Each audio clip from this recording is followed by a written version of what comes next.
Hello and welcome to the NFL DFS on the RotoRadar podcast. My name is Joshua Riemer, joined by none other than the man, the myth, the legend, Jared Block. Over to my right, Jared, how are you doing on this Thursday afternoon? Or Thursday morning, I guess.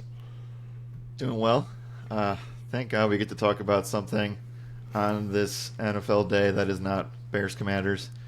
We actually get to talk about Heck yeah. actual NFL slate. So, so it's officially, it already was NFL season for me, but my team's officially eliminated from baseball, so that makes two of us. And so we can actually focus on something that's not MLB postseason. But yeah, NBA starting up today, preseason, NBA, NFL in full swing. Week 5 starts tonight. We are 4-0 on FanDuel main slates to start the year.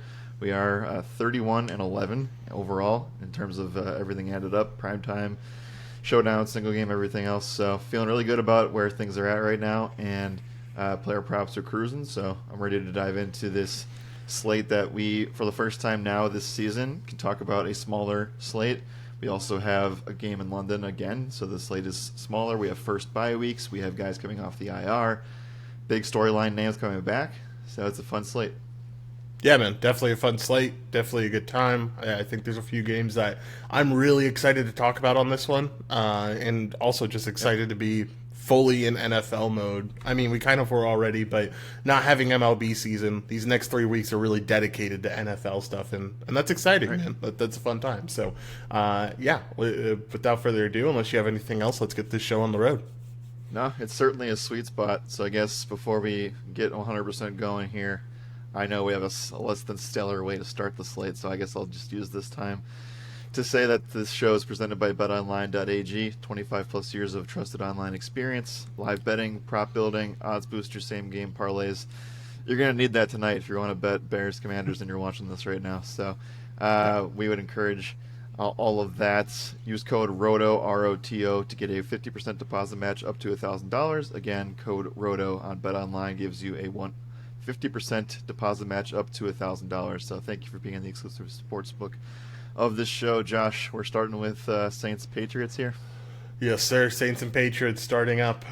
Patriots currently 1-point favorites, over under at 39. What a gross game to start out with. But let's start with this Saints team. Man, it just looked bad against the Bucs last week, right? I mean, Baker kind of had their number all throughout the whole entire game and didn't look like it was the right decision to go with Carr because the offense looked anemic as well. So we come into this week with Carr still having this shoulder injury. I don't know if he's practiced all that much, honestly. It seems like he was limited at practice on Wednesday. So what are we expecting from this Saints offense? And honestly, I mean, I feel like this is a really easy game to sum up early and just say, like, I have no interest at all in either side of the ball. It's an ugly one. Yeah, the biggest question mark that I have coming into this game is what do we do with Alvin Kamara?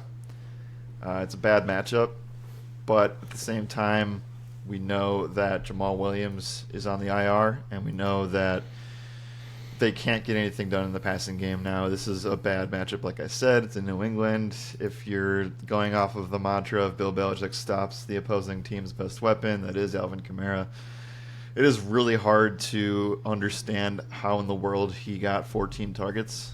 Obviously, he is one of the only guys in the NFL that can do that and be so inefficient at the same time. But he was able to get there massively in PPR formats, so that's my biggest question in this game. I would love to not be able to do it, so let's get that as the first point. But you might have to at least list him as a top 5 play because of that reason, at least on DraftKings. Yeah, for sure. And I think it's better stated on the DraftKings side of things where we know it's PPR. We know that if it's anything 10 plus targets wise, you know he's going to have a pretty massive day. So I can definitely get behind that. I can definitely understand that there's some upside to the general play. I want to see it's not like you're getting a discount on him though at 6,300, right? Like you're still paying not premium dollar necessarily, and who says he can replicate that? Like, I don't know. That is the range of running back on DK this week, though, and we'll talk about that more.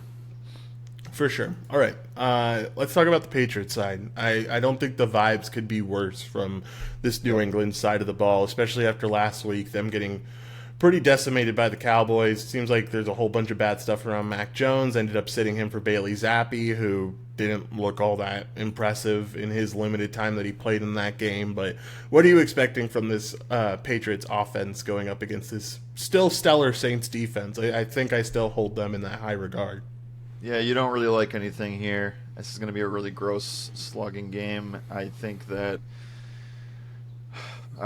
there's a really good chance Mac Jones loses his job if they lose this game.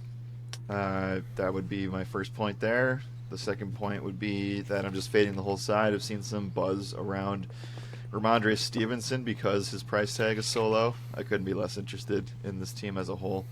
And you can't really beat the Saints in any direct way. So I'm out on everything. One quick note on the other side before we dive into pick'em stuff, which is going to be super short.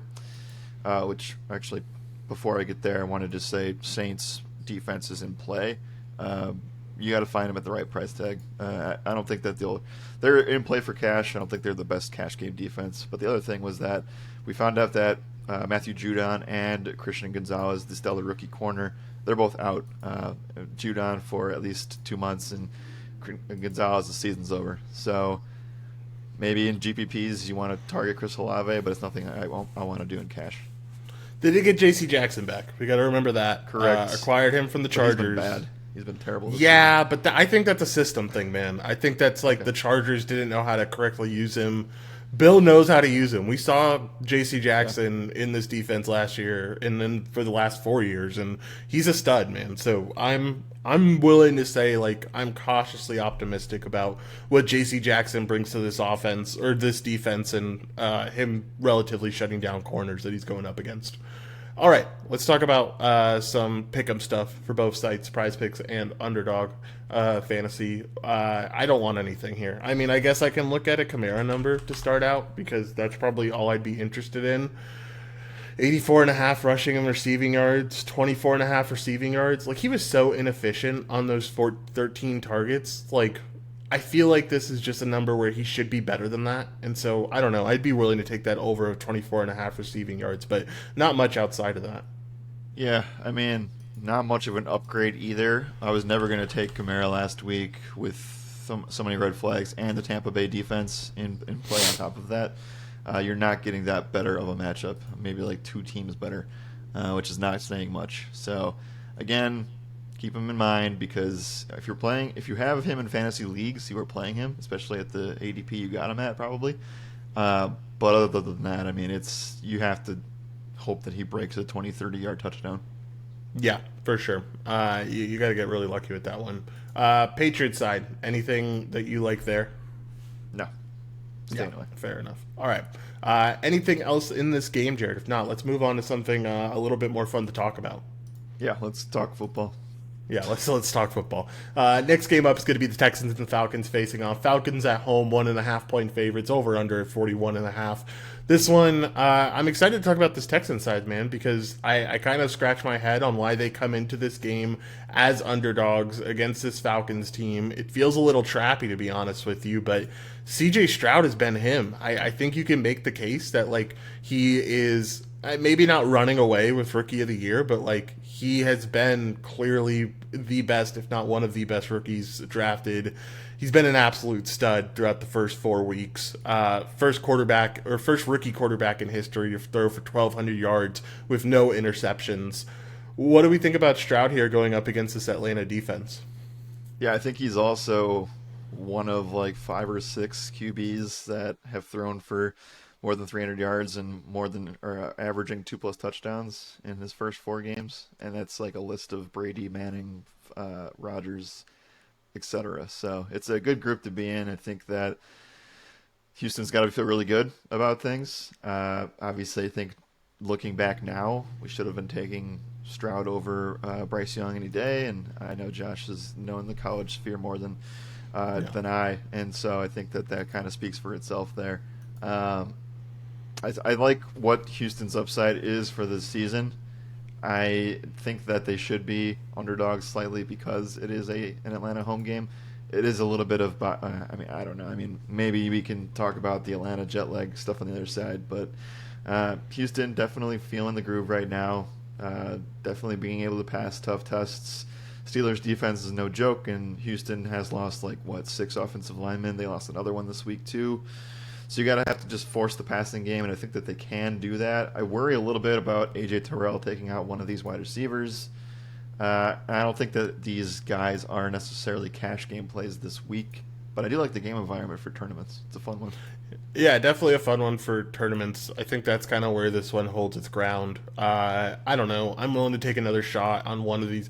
You see, it's just going to be kind of. It's weird to say, but it's kind of similar to the Niners offense, where it seems like they're taking turns on who's going off week to week. You know, last week it was Nico, the week before it was Tank. Who knows who it's going to end up being this week? But I think that getting one of these weapons in tournaments is definitely not a bad way to go about it, especially if you're running it back because, just to switch over to that Atlanta side, unless you have anything else to talk about with the Texans. No. Yeah, I really like Bijan this week. I mean, every week I feel like we like Bijan, but this seems like a really good matchup for him. We're starting to see him pull away a little bit from Tyler Algier, which I really did not expect that this early in the season. But, touch-wise, maybe it was game scripted last week, but he started kind of getting the chunk of everything. So what do you think about Bijan here? I think Desmond Ridder continues to prove that he is not the answer, and they need to run the ball as much as possible. And that's their best chance of winning this one. He was the only guy that did anything on this offense last week. You can say whatever you want about, I don't know. I mean, I understand, I know Hollins was open. I watched the game Sunday morning. Pitts had many times where he was open, and they just don't use him. Jonnu Smith, we'll talk about him too in tournaments, but Drake London getting the touchdown. I think that Bijan Robinson's one of the best running backs in cash this week, and he really doesn't have much of a competition when you look at the actual position. We also have a position this week that does not have Christian McCaffrey or Tony Pollard. They're both in prime time. We have running backs in the Chicago and Commanders game tonight. Aaron Jones is on Monday night. Josh Jacobs is on Monday night. And you got teams on bye. So you have the running back position where it's Derrick Henry, who no one wants to use this year. Saquon Barkley, who we don't even know if he's going in this game. David Montgomery, we'll get to him, but he's way too expensive. I mean, he can hit it, right? But he is very, very expensive. He's expensive. And then from there, Bijan's just the best overall upside play and floor play. Yeah. So I do think that it's encouraging seeing what Algier is just super ineffective last week, and it was a pure the reason he scored fantasy points was not only volume but just the fact that he is just much better than everybody else, and that's the reason that he's going to be in play this week too. Yeah, for sure, without a doubt. I think with that note, I mean, we can talk about Jonnu Smith a little bit. We saw him annoyingly get a lot of targets last week compared to what Kyle Pitts brought to the table. How playable is this tight end room? I just rather stay away from it. I think it's kind of an anomaly thing. Well, it's not playable in cash. In tournaments, I think you're trying to find guys in this game that you can get off of Robinson with. Would not be surprised if you played Robinson in a game stack and the other guy is the reason that you're, I think Bijan can get 20-plus fantasy points, and then you get a guy like Jonnu Smith or Drake London that kind of breaks the slate one way or another, and you could find yourself in that range, but things are going to have to go really, really right for you in such a low team total. I think Robinson's the main highlight of this game. He's the first true cash game play we've talked about on the slate, and I think that he needs to be in all of your lineups. There shouldn't be a hesitation with this one. Yeah, without a doubt. Completely agree. All right, let's talk about some pick'em stuff. Let's start with this Texans side.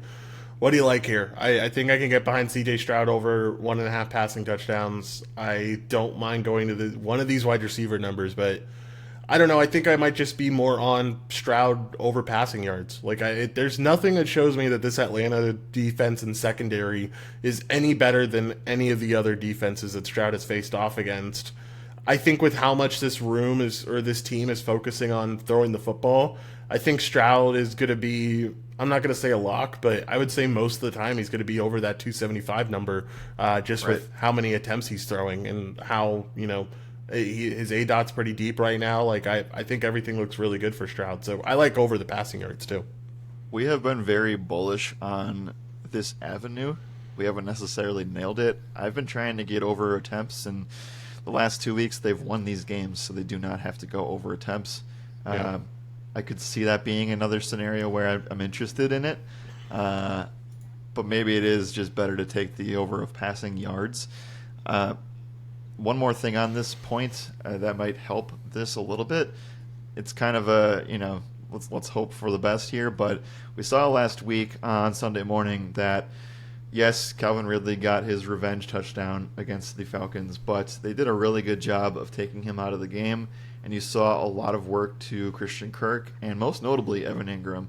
And we've also seen that Atlanta has been a bottom 5 tight end team this season. They've given up the 5th most fantasy points to the tight end, so that should be notable here. I don't know if you can take that kind of call on a Dalton Schultz, but it is something that I'm watching here. I'd be willing to, man. I mean, good week last week. Got his first touchdown. I mean, Yep. You're not paying a heavy price tag here. You're under 5K at 4,900. So, I can get behind it. I can take the shot on it. I'm definitely willing to. All right. Let's talk about this Falcons team next, because I feel like that's the side where we're going to talk about some Bijan stuff. 79.5 rushing yards is the only number you have on PrizePicks, but I'm perfectly fine going there. What do they have over on Underdog? That is what we have as well. I'd be willing to take a fantasy number that is probably, if it's under 15 on Underdog, I'd be willing to take it. That's probably closer to like 18 on PrizePicks, and I still think that's pretty good. This guy's just going to be a 20-plus touch kind of guy, 20-plus fantasy point kind of guy. I also have been diving into this as well. The receiving target, or the receiving market for Bijan Robinson could still be something of value depending on what these numbers look like when they come out. Again, it is a little bit too early, but he's a very, very efficient with his receiving targets, very good in space, very good in the passing game. So he's going to be very efficient through that. And if he breaks one off for, say, 10-plus yards, you're probably going to feel pretty good. I think we got the line on Sunday morning at 26.5 receiving yards. Now it's going to be a little bit sweaty because I think that's pretty accurate, but he's just going to have to do things in space, and we know that Houston does not do well against the running back position still. They are not dead last, but they are still bottom 5. Yeah, for sure. All right, anything else in this game, Jared? If not, let's move on into the next one. Nope, we can go ahead. Let's do it. Let's move on into this next game. It is going to be the Titans facing off against the Colts here. Currently, Titans 2.5-point favorites on the road, over under at 43. Let's talk about this Titans team. Think they kind of shocked the both of us with them decimating the Bengals. Yeah. We'll get to Cincinnati soon and have our rants there. But the Titans defense looked really, really good. And now you come into a week where you're facing Anthony Richardson, who's just looked really, really good last week. I know it kind of took him a little bit to get back into things, but that second half was electric all the way around. I mean, the running, some of the throws he made, he looks really, really good right now. So let's first talk about this Titans team, talk about what we're going to do with them. I kind of want no exposure. I guess we kind of do have to wait on what happens with Treylon Burks with that knee injury.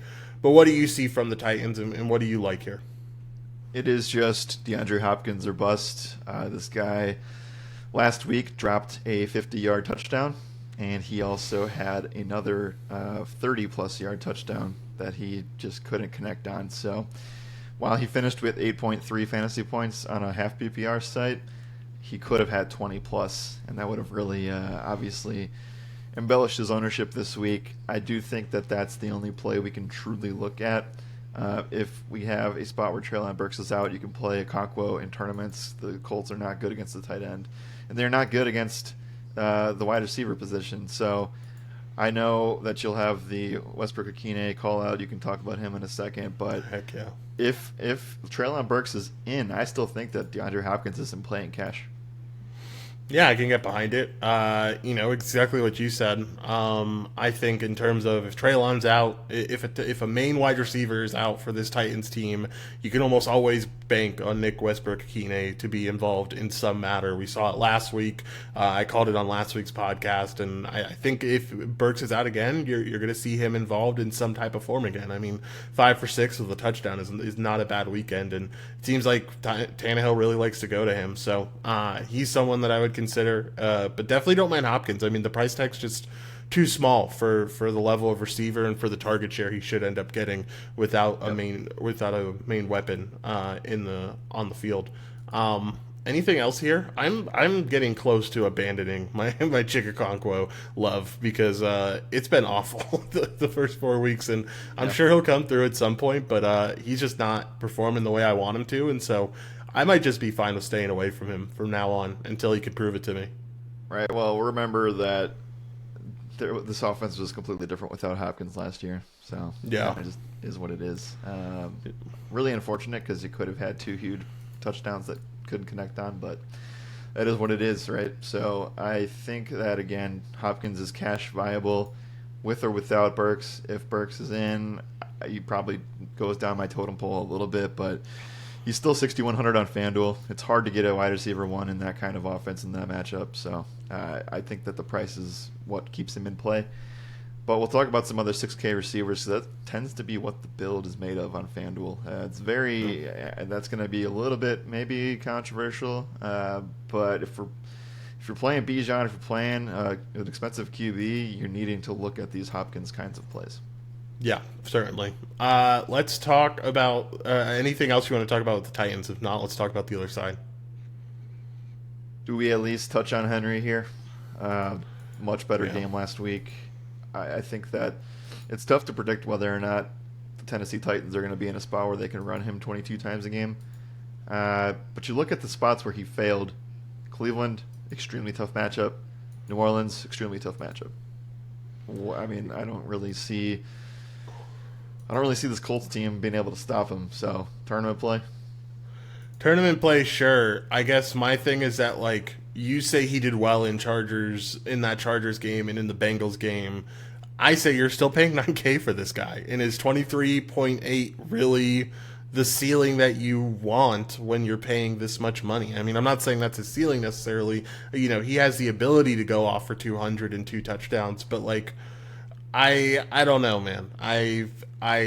It's hard for me to spend that much money on him when I can just pay down for Bijan anyway. And maybe that's why it's a good tournament play to get a pivot off of Bijan here, a guy who's probably going to be pretty heavily owned. Well, I think most people will just play Bijan in cash, and that's fine. I'm going to do the same thing. But you take a look at the slate, like we said, there's no CMC, there's no Tony Pollard, no Josh Jacobs, so maybe people will just use that money and pay up for an elite wide receiver. And we haven't talked about it yet, but the back half of the slate is just loaded, and we have a lot of 50-point total games. So that's where people will gravitate. That's why I think Derrick Henry potentially is as a sub 10% owned guy. Again, ceiling, I guess you do worry about that, especially if you don't get a point bonus on FanDuel. I don't know. I kind of just feel like we should at least just mention it in passing.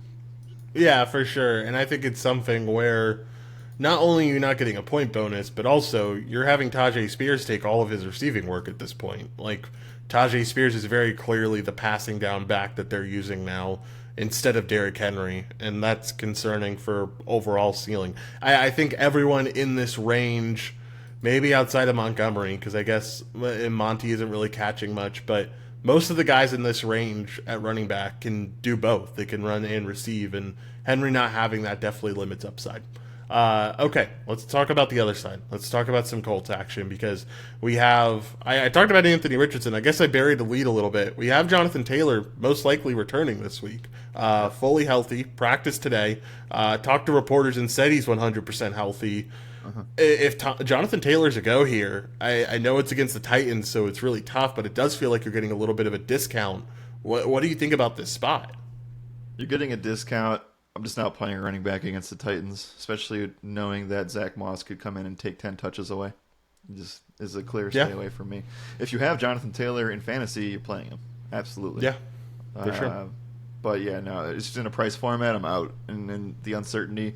There's still a tiny bit of me thinking that I think he's 95% going to play, but there's also this just a fraction sliver that they're like, nah, we're just not going to play you this week.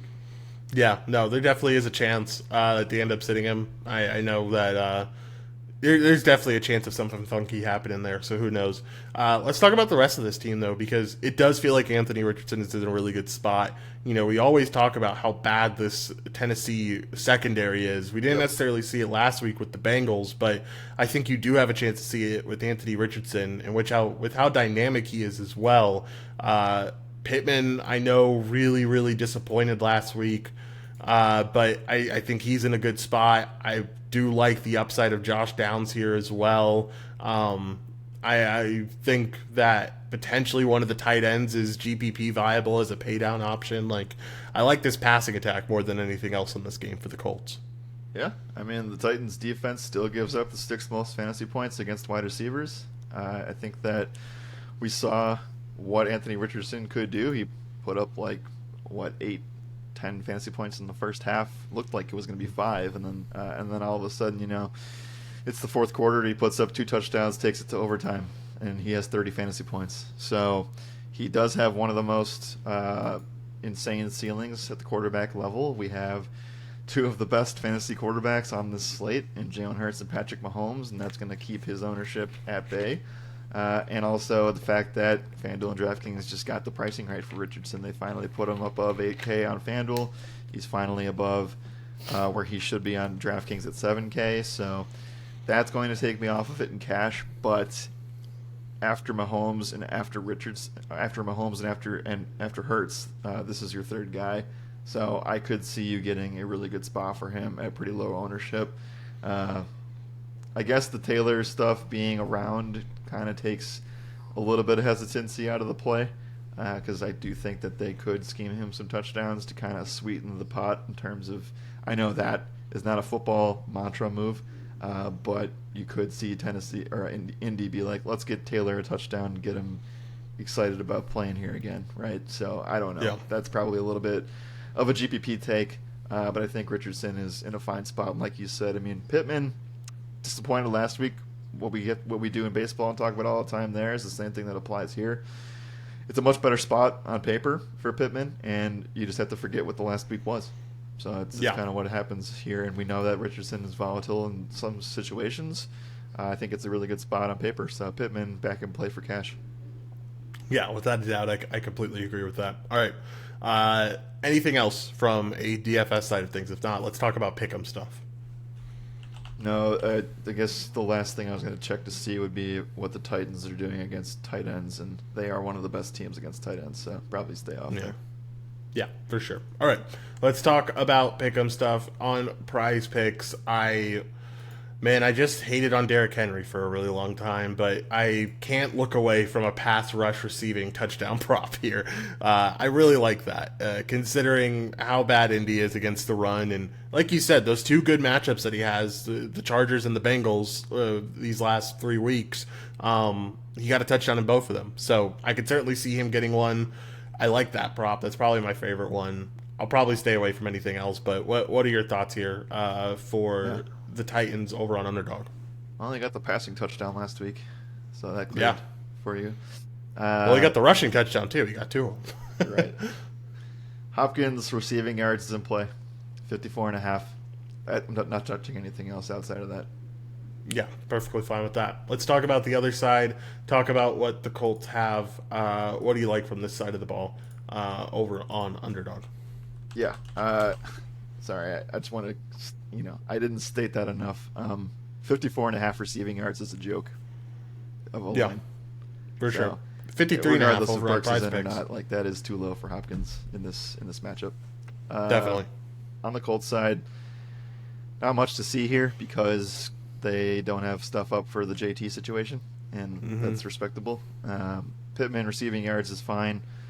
Richardson rushing touchdown is somewhat intriguing because there's that pepper boost bonus there on that. Would love, again, I always just want to, for Richardson moving forward, I think the best way to attack his player props is by going the fantasy point route. I know that he made a lot of mistakes last week, and that's why I think also that Tennessee's defense is probably the chalk on both sites because they're super, super cheap, and they could present some mistakes for Richardson. But if we get a fantasy number, I'll take that. Otherwise, I'm staying away from him. Yeah, for sure. I could see 1.5 pass rush receiving touchdowns. I think that's a number that's too low. I think it should be too flat, and I like the upside there for how low that number is. But that's about it. That's all I like. All right. Anything else in this game, Jared? If not, let's move on. Yeah, I kind of, again, snuck that in there last second, but Titans defense is one of the premier defenses on the slate. You have to pay down for defense this week. We don't have the Eagles up at the top of the board. We don't have the Browns in a massive spot, which, by the way, both of those defenses sucked last week. Yeah. And you're just in a spot where you got to pay up and use your money more wisely. So I like the Titans. I like the Colts. And I also like the Saints just early on in these games, and they're all under 4K on FanDuel. Yeah, Titans 3,500 on FanDuel, on DraftKings 2,400, so definitely a good pay down spot. Yep. All right, let's move on into this next game, Jared. It's going to be the Giants facing off against the Dolphins. Currently, the Dolphins are coming in as 11-point favorites, over under at 48.5. This Giants team, man, that was a bad Monday night. I don't think it gets much worse than the vibes around this New York Giants team. I was watching the Pat McAfee show, and they had the Giants beat reporter on, and he was saying this is the worst. This O-line has been rebuilding and retooling for the past 11 years, and this is the worst it has looked in that 11-year span. That is an insane statement to say. And I know a lot of people are blaming Daniel Jones and stuff, but like at the end of the day, without Saquon there's just not a lot of help. Like he doesn't have enough time in the pocket. He doesn't have weapons that are creating much separation at all.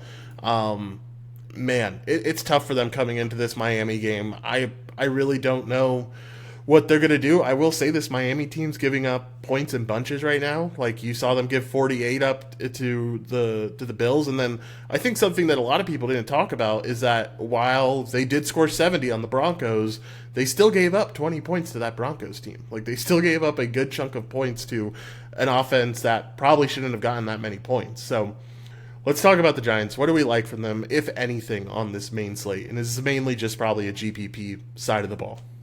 Yeah, I mean, we need to know what the status of Saquon is, and if he's in, I'm still out on it, and I think that Yeah. you're probably still you're playing him in GPPs just because he is a leverage piece off of Bijan. But the guy that I want to talk about is, and again, if he's healthy, is Wan'Dale Robinson.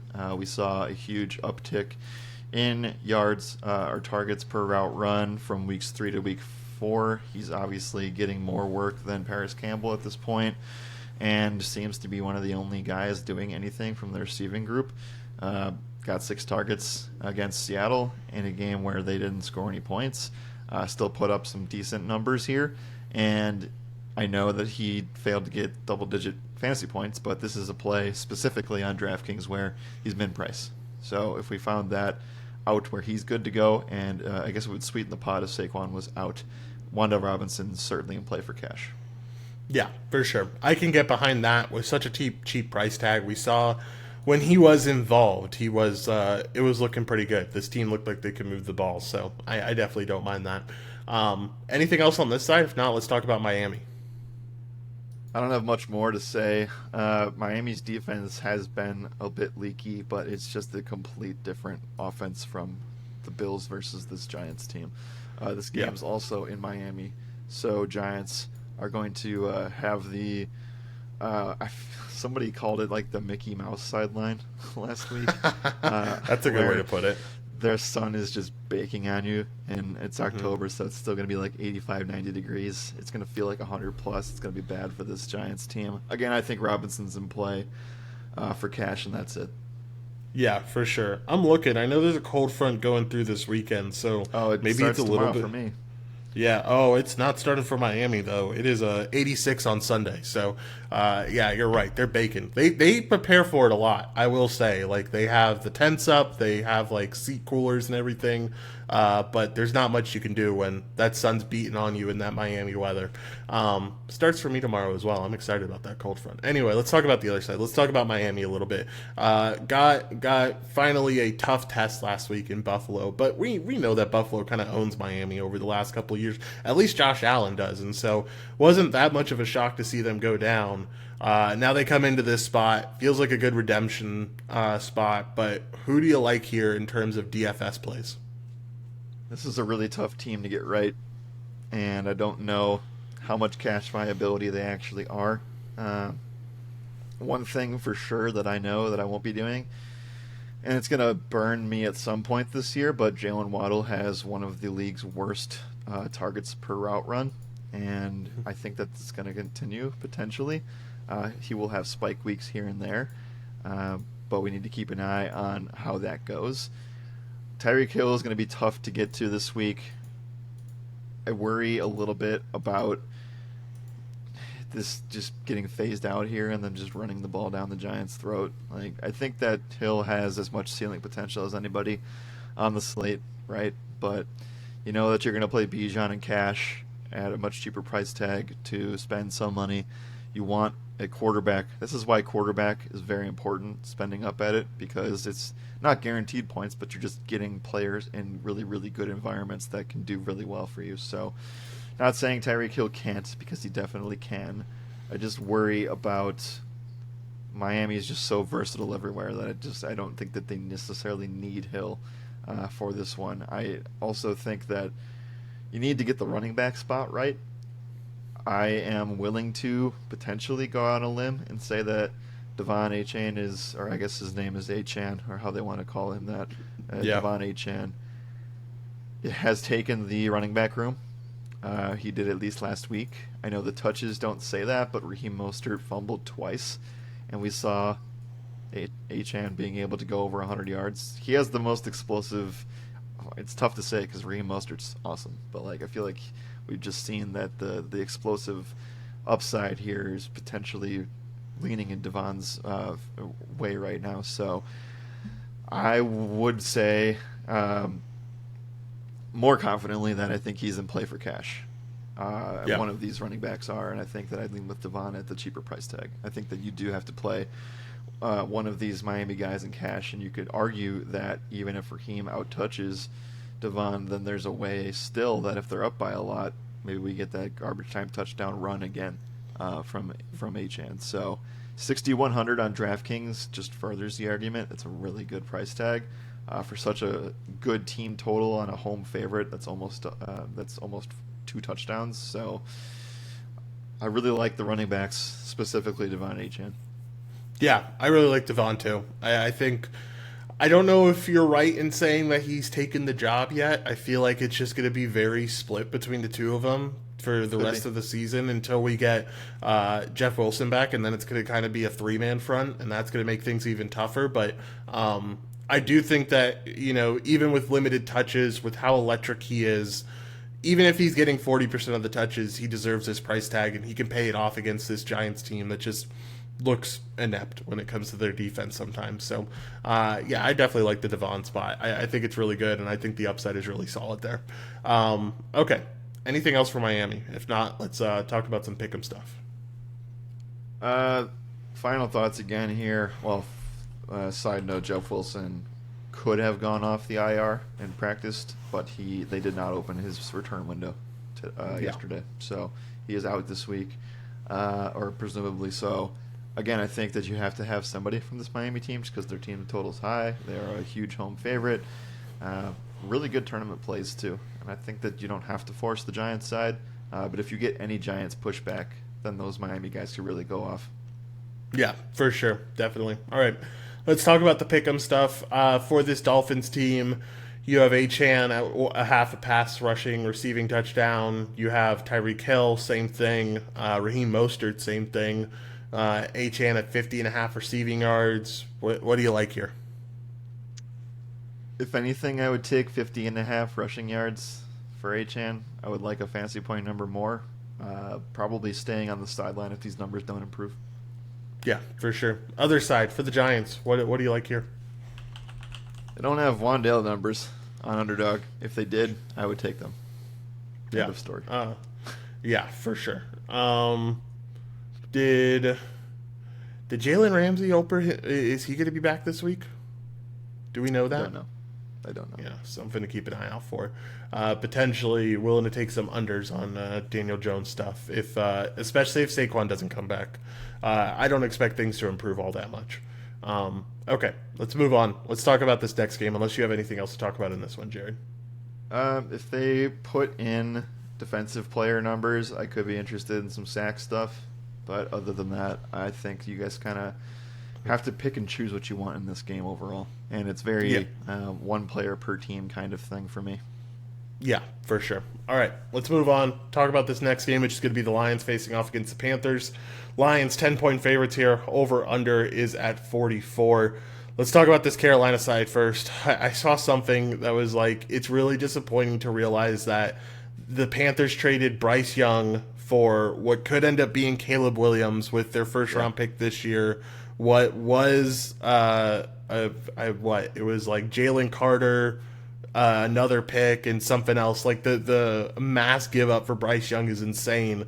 And we saw some glimpses last week. I think I don't think last week was necessarily terrible, but coming away losing that game against the Vikings was pretty horrific after you're up by a good chunk. And there was definitely some mistakes on Young's part. So what do we think about Bryce Young here facing off against a Detroit team that's still struggling with their secondary? I know they just looked really good, but I could definitely see Bryce Young potentially opening up some stuff here. I think we're going to see growth soon for Young. You take a look at the first 3 games that he's played. You have to say some of this is ankle. You have to say some of it is a rookie game on the road to start things off against a really improved Falcons defense. New Orleans, we figured he was going to struggle in that matchup. He did. Minnesota definitely looked a little bit better, just not getting the touchdowns. I think that there's room for improvement. I don't think it's necessarily going to come this week or anytime soon, but you could see a rookie buy situation kind of click for him. I don't know if you saw, but the biggest story yesterday outside of baseball was the fact that Carolina is willing to go all in on a wide receiver 1 now. I saw that was the weird part. They said it immediately. And so you're going to get a guy that's in cash game consideration, a guy named Marquise Brown, who's been linked to this team, potentially Jerry Jeudy, draft stocks. I don't know. Like, they're looking to improve the wide receiver group because that obviously is hindering the upside of this team. Adam Thielen had an ankle injury last week. He was able to play through it. Could have had a massive day if he had not missed a quarter. Still finished with really good output there. I think that he's fine. I think that the Young spot I'm probably fading, but there will be times where you can play him in tournaments potentially in a better matchup. I don't really love anything here against the Detroit Lions, so I'm probably just staying away. And something that we have to just do from now on, do not play running backs against Detroit until we see otherwise. They are one of the best teams against the run, and they held Green Bay to like 20 yards rushing last week. So, and it's just been a consistent thing, right? So I think that there aren't very many weaknesses here. If you wanted to go somewhere, they're a little bit leaky against the tight end position. So a Hayden Hurst spot is somewhat in play, but other than that, I'm staying off this team. Here's my thing about the whole wide receiver 1 trade conversation. Wide receivers are so valuable nowadays because it is a passing league, and we've seen elite wide receivers really elevate teams. What are they going to give up? Like, they don't have their first round pick this year. They don't really have young pieces that they can trade that it'll make them significantly worse if they end up trading a guy like Brian Burns, unless they end up getting like a pick as well on top of that, which receiver, it doesn't make much sense in my eyes. But we'll see what happens with that whole scenario. For me, go ahead. If they give up Burns or Chin or some of their really, really good skill players on defense, that is a massive mistake in my opinion. They have I don't even know if they're gonna be able to extend Burns. So like, I don't know. Sure. It's a very interesting. They're so reactionary We saw the same thing last year from Carolina when they went out and who'd they get? They got Stephon Gilmore at corner, and we saw how that went because they said they were buying into the season, and then the rest of the season didn't go well. So this is like typical Carolina stuff where they try to buy in early and they kind of overreact to things, and it usually doesn't end up panning out well. Anyway, I like nothing from this Carolina side. Just to say all of that, I'm fine with staying away from them here against Detroit. Let's talk about the other side where I think there's a running back that we need to talk about, and his name is David Montgomery. I don't know if I'm sure you heard me talk about it, but I was preaching from the rooftops all during the offseason when people were drafting, saying make sure you get some David Montgomery shares in season long because he is going to be that guy in RB0 builds that you really need, and really good week last week. Touchdown in every start so far. He has completely taken over the Jamal Williams role in being a guy who could have 20 touchdowns at the end of the year. So what do we think about Montgomery here? He's a very expensive price tag of $8,500, but Carolina can't stop the run. So I could see Montgomery having another 30 carries and having 150 yards and 2 touchdowns. We won't ever have, or at least this year, have a full podcast dedicated to reactionary stuff from the off season. We're gonna have to do it in pieces as we go along with these shows. But this was such a clear Detroit's just gonna do the same thing that they did last year. They just switched guys out. Yeah. And so Swift is Gibbs, younger, more explosive. Montgomery is the guy that's between the tackles that's going to get the dirty work done, and he's going to have extremely high upside weeks like we saw against Green Bay. We should never expect him to eclipse 30 touches again this season, but there's definitely upside for a 15 carry game with 2 touchdowns. That's going to be a thing all season, and I wish I would have put money on David Montgomery scoring the most rushing touchdowns in the NFL. Like Jamal Williams did last year. So I think that this is a spot where he's going to garner 0 ownership because of the price tag and the fact that people still love Jahmyr Gibbs, who, by the way, right now, talking about reactionary stuff, not a top 20 pick in fantasy football. So there will be spike weeks for Gibbs. He still has not scored a touchdown, and I think that is still lingering in people's heads. There will be at least 2 scores by Carolina or by Detroit backs, and you just have to figure out which one it is. And unfortunately, that's the hard part. So with that said, I don't think David Montgomery is in play for cash. Maybe I'm crazy. Maybe I'm looking a little bit into it too much, but I will say, like, the Gibbs chatter in social media and like sports talk and sports media in general has elevated to a level where I feel like the Lions and Campbell in the front office might feel like it's necessary to get Gibbs some more touches at this point because a lot of people are saying pretty wavered on that. They haven't wavered on that at all. I just feel like there's got to be some breaking point where you've got to use this guy as such a high first round pick, and you're hearing all this bad media around why aren't you using him more. I just feel like it's I don't know. We'll see. It's definitely a spot where I feel like his involvement has to increase at some point. And honestly, I'd be willing to take a shot on it in DFS this week. I mean, $5,900, that could be the cheapest you get him all season long. Sure, but the one time he was given more than 10 touches, he was inefficient on the ground. So I feel like, I think that they work best together in tandem. At the end of the day, I don't think Detroit should be complaining. They're 3-1 at the top of the division. So that's a very good point. All right, let's talk about this wide receiver room. Let's talk about the passing game a little bit because we know how good Goff is at home, and the thing that could put some potential trouble in this and maybe give us some value is the fact that we know Amon-Ra didn't practice yesterday due to an abdomen injury. We know that Josh Reynolds is still dealing with his groin injury. We know that Jameson Williams is coming back this week. Yes.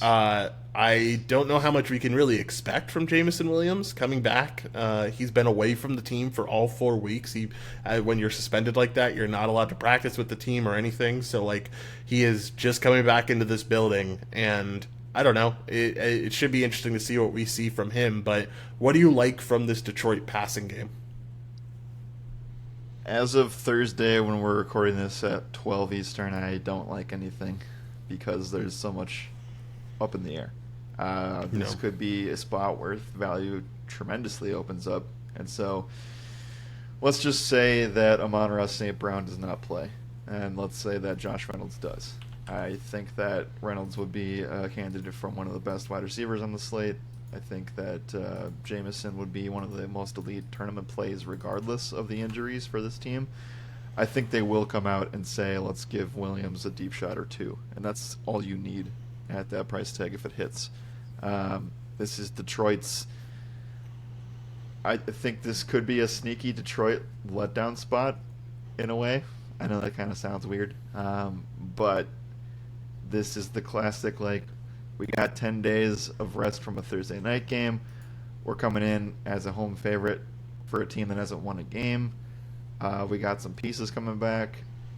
They should be excited, but I could also see this being a little bit underwhelming. We've seen Carolina keep things a little bit closer.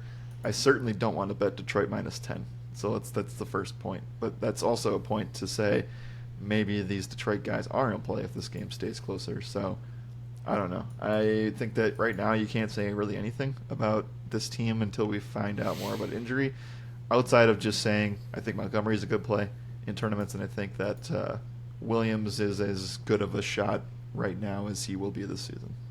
Yeah, for sure. I can get behind all that. All right. Let's talk about some pick'em conversations if you're ready to go over to that side. One more piece here. I think that it's not something I would do. And I think Thielen's off of the injury report, but this is a revenge game for DJ Chark. Gross. But yes, you're right. It is a revenge game for DJ Chark. That is for sure. All right, let's talk about the pick'em side of things. Let's start off with the Lions. Montgomery comes in with a pass rush receiving touchdown and 69.5 rushing yards. I really like both of those numbers, man. I can totally get behind it. Also, don't mind Goff over 245.5 passing yards, especially if you expect this game to stay a little bit closer. But what do you think about this Lions team for pick'em stuff? There's not much here. They don't have any wide receiver stuff because of the injuries. 70.5 rushing yards for Montgomery is nice. Other than that, I'll probably just stay away. Something that they didn't do as well here, which I'd be curious, and we didn't talk about it, and we should apologize to everybody because he's in my lineup right now. Sam Laporta, one of the best tight ends on the slate, especially on FanDuel where he's set 6K. I don't think the price tag is necessarily caught up with the production level. 5 targets in every game. He didn't have to be used against Green Bay, and we know that Green Bay is a bit better to tight ends. This Carolina team is not going to be in a spot where I think Laporta is just going to be potentially wide receiver 1 if Amon-Ra misses. We should have said that. So he's definitely in play here, and I'd be interested in some numbers if the receiving room has some issues with staying healthy. On DraftKings, he's a little bit too expensive, so I'm probably staying off there. But on FanDuel, he probably is the tight end 1. Yeah, for sure. I can get behind it. All right. Anything else in this game, Jared? If not, let's move on. I am off of, well, maybe you can talk me into Thielen receiving yards. I think that'll be a thing all season, unless they actually get a wide receiver that comes in and takes that. But I'm off of everything else. Yeah, for sure. Same here. All right, let's move on into this next game, which is going to be the Ravens facing off against the Steelers. Ravens 4-point favorites here. Over/under is at 38. I see a lot of people in on ESPN and just sports media in general saying Lamar played his best game of his career last week, which I think is a little bit of an overstatement. It certainly was a good game against a very good defense, but he comes in against the Steelers team. We just saw C.J. Stroud kind of carve them up. What do we think Lamar can do here against Pittsburgh? Oh, man. Vibes in Pittsburgh are way, way down. Vibes in Baltimore are going up. This is going to be a spot where I'm certainly fading most of what Baltimore brings to the table because I still respect the Steelers' defense at home, and this game's going to be really gross and low scoring. I have limited interest in Cash, and I know that he got there fantasy-wise in the numbers. The touchdowns have been there, but the fumbles have also been a huge problem. 6 fumbles this season. I don't think that the passing upside's there in this spot, but I will say the rushing floor is pretty solid. We know that Pittsburgh, without Cam Hayward, has been able to get run on tremendously. So I think that this, it's not. It's a fine tournament play and nothing else for Lamar. And I'm not touching anything outside of probably. You got to see what the wide receiver room looks like. I think we're going to get Bateman back this week. Aguilar's healthy. Odell is questionable. He was limited Wednesday, so I think the Zay Flowers stuff is kind of going away. So I'll probably fade the team in cash if it comes down to that. Yeah, definitely don't mind that. Talking about the other side, I don't think you can trust anything with the Steelers team. Canada's been awful, and there's again, like you said, just some really bad vibes. I know Tomlin after the game last week said that they were going to switch some stuff up. Kind of said that wasn't referring to what Canada brought to the table or anything. That was more referring to some. I know they added like an extra padded practice into their practice schedule, and they did a whole bunch of other stuff. But I need the Steelers to prove it to me before I would take any of these guys in DFS. I mean, are we 100% sure that Pickett's even playing? Like, if I think he was limited this on Wednesday with that knee injury, so I guess we're not 100% certain. Yeah. No thanks on everything. If it was... Would Mitch change your mind? Like, if it was Trubisky instead, would that be, like, a deciding factor? Of playing him or playing anybody? Of playing anybody. Because I don't think it matters. I think this offense is just ran terribly right now. I don't think you can play anybody. And you can't even get the value of a tight end position. I don't think Freiermuth is playing for a month with the injury that he sustained, and they don't really use that. They weren't even using him really. So no. I don't want to trust Connor Hayward or Darnell Washington as much as I like Washington. I don't think you can play anybody on the Steelers. Darnell Washington is, with the price tag, it's worth a GPP dart in my eyes. But that's about it. We also haven't said anything about, like, because the spots have just not been good, but you're not playing Pickens against this defense. You're not playing Allen Robinson. It's bad. I don't think you can play anybody in this game. Yeah, it's pretty awful indeed. All right, really quickly, we can move over to the pick'em side of the conversation.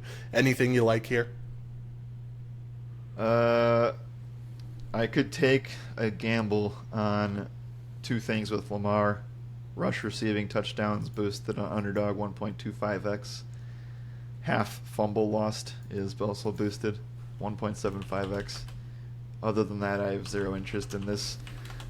Any other stadium, I would say we can play this, but Justin Tucker in Pittsburgh is the toughest place to kick field goals, so I'm off on everything for the entire game. Yeah, for sure. That makes sense. All right, let's move on. Let's go to this next game and talk about the Bengals facing off against the Cardinals here. This starts the 4 p.m. window for us. Currently, the Cardinals are 3-point underdogs at home. Over-under is at 44.5.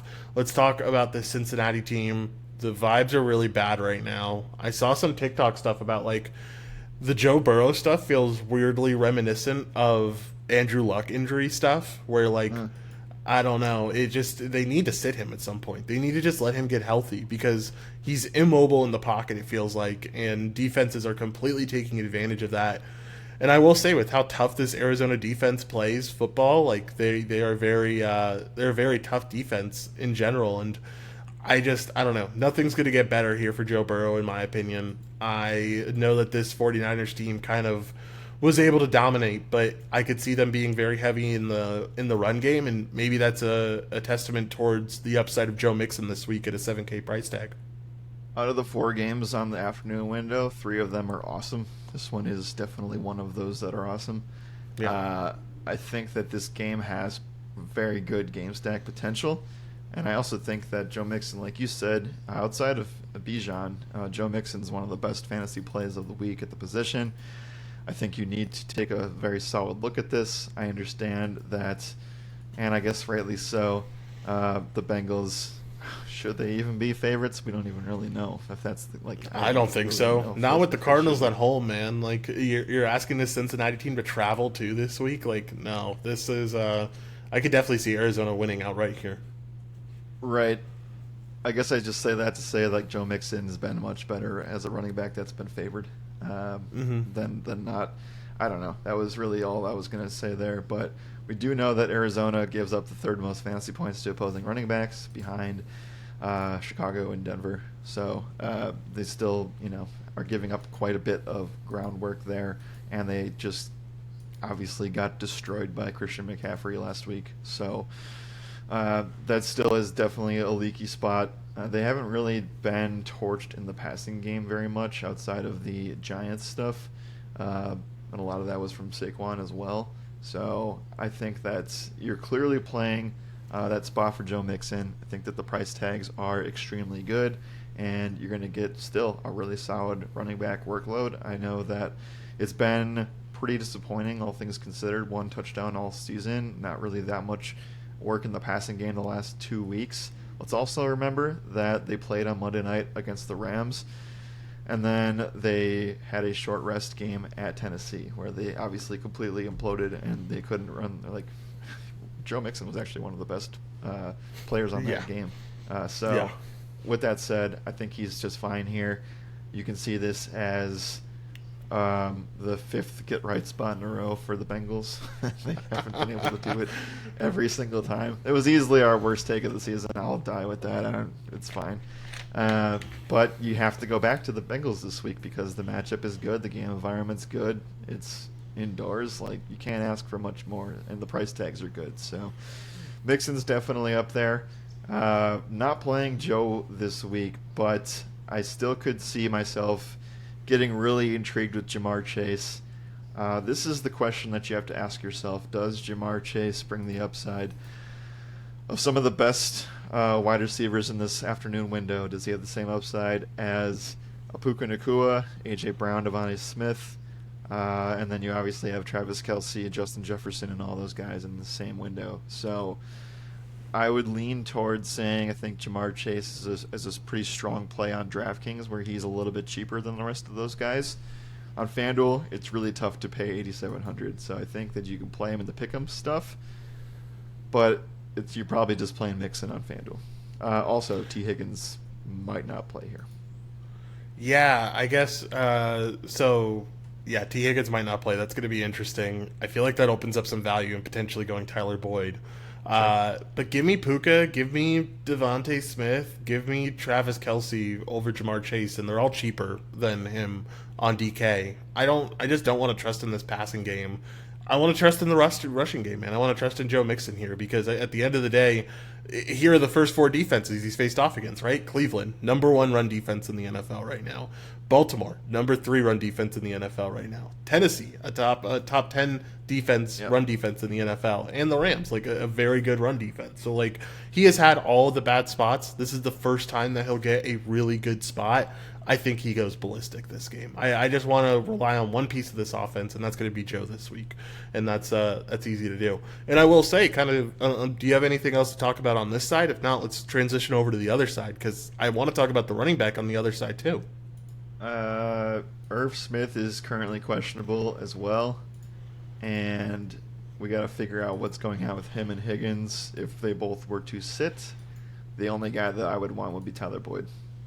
Tyler Boyd would be very intriguing at 6,200. I could certainly get behind that. All right, on the other side, with this Arizona team, I really do like the upside of James Conner. I know he's coming off of somewhat of a down week against San Fran, but at the end of the day, his usage is one of the best usage rates in the NFL when it comes to running backs. I think this spot for James Conner is really, really solid this week. You also look at his defenses that he's faced. Washington, they're not a terrible defense against the run. The Giants, you can't necessarily run all over them either, and he had a very good game there. Then Dallas and San Fran, who you'd expect them to not play good against. He obviously didn't against San Francisco, but had a really good game against Dallas. I can get behind the James Conner stuff in tournaments. If you think that Arizona, I don't think this is a cash game mindset, but if you are building game scripts and you think Arizona should be a favorite, then you do want James Conner here. And seeing how the last month has gone for the Bengals, you can make that argument pretty strong. I don't mind the Conner stuff. I think that he is very cheap compared to what his workload represents. And we know that there aren't many guys on this team that will be taking stuff from him. We also know that Keontae Ingram didn't practice Wednesday, and he's been taking 5 touches from him. So I don't think anybody can take anything from James Conner. And we also know that I didn't even know that Marlon Mack was on the IR. That's sad. But there's nobody here that can take touches from Conner. Yeah, for sure. I really like the Connor spot. That's probably my favorite spot on the offense, though I do know that there's other spots here for sure. Marquise Brown is definitely an option that you could potentially end up going to. His targets have looked really solid. We've seen 10 targets in 2 out of 4 games so far. We've seen a very healthy workload for him, and I even think, Dobbs at the price tag he's currently at, I think he's getting to the point where there's going to be somewhat of a rushing floor, similar to the other rushing quarterbacks of the league. And I think at 6,600, that's a good price tag to have that rushing floor at and still have the upside to throw the ball too. So I think Dobbs is a really good DFS play as well. Maybe it's more pick'em stuff than anything else. But yeah, give me your thoughts on Dobbs in this passing game. Oh, we'll share that because I'm really intrigued there. But before we do that, I do agree that this game it's going to be, so if you're a GPP player and you're listening to this podcast and you're looking for games that are going to go under the radar this week, this is one of them. This is going to be the 4 p.m. hammer game that is not Philly, LA, and it's not KC, Minnesota, the Taylor Swift Bowl. We'll talk about those two later. But this is the game. If you want upside, you have clear ways to attack it. I still don't know if I want to have Joe Burrow in that conversation just yet. Kind of took the wind out of our sails with that take last week. But again, like you said, like Marquise Brown, he's in cash consideration at $5K on DraftKings, and he's very strong on FanDuel as well. Zach Ertz, one of the stronger tight end plays on DraftKings as well, getting the targets. Michael Wilson, an elite GPP guy, he's been sitting on my bench in Dynasty all season, and he shouldn't be. It's been great for this Cardinals team so far, and we should have talk about a spot that, there's always one of these spots that everybody gets wrong. This is a spot that everybody got wrong. This Arizona team is not going away. They probably won't make the playoffs, but they certainly could be a 6-7 win team when all is said and done. Dobbs, I can't wait to talk about the rushing floor there, but the game stack environment for this one's very, very good.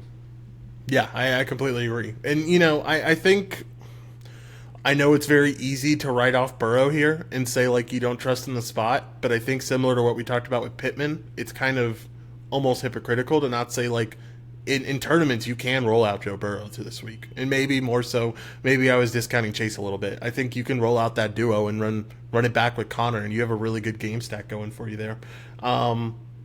Yeah, I like this game a ton for tournaments. I can definitely get behind it. This is one of the sneakier games on the slate when it's all said and done. Yeah, absolutely. Can we talk about one of the best player props of the week? Yeah, let's do it. Let's talk about pick'em stuff. All right, dude. Here we go. Josh Dobbs. You want to guess where his rushing yard number is at if you haven't seen yet? I just typed it in because I was just typing in Cardinals. 21.5 is definitely really low, man. I really like. Yeah, I like that number quite a bit. I would take that very easily. Call me crazy. I don't mind passing touchdowns as well. It's lined at 1 right now. That's just too low. I really do like that number and the upside you have there as well. So definitely some good stuff. I want to see what. Yeah, James Conner at 58.5 rushing yards, man. I'm all over it. I'm curious to see for Mixon too. 68.5 rushing yards. Yeah, man. I'm all over both of those numbers. I don't think you should play them together. I think they probably negatively correlate, but I think one of them are hitting their numbers, and they could both hit it with how good of this matchup is and how good both of their usages are. Right. I think that there are, this is definitely a spot where I'm a little bit less enticed for top overall plays, but again, Michael Wilson definitely making a name for himself the last 3 weeks. I wish we could see a little bit more dedication to targets. That is going to Hollywood, and it is going to Zach Ertz. So I just feel like the receiving yard number is a tad bit low at 37.5, but you have to rely on 5 to 7 targets for that to be a thing.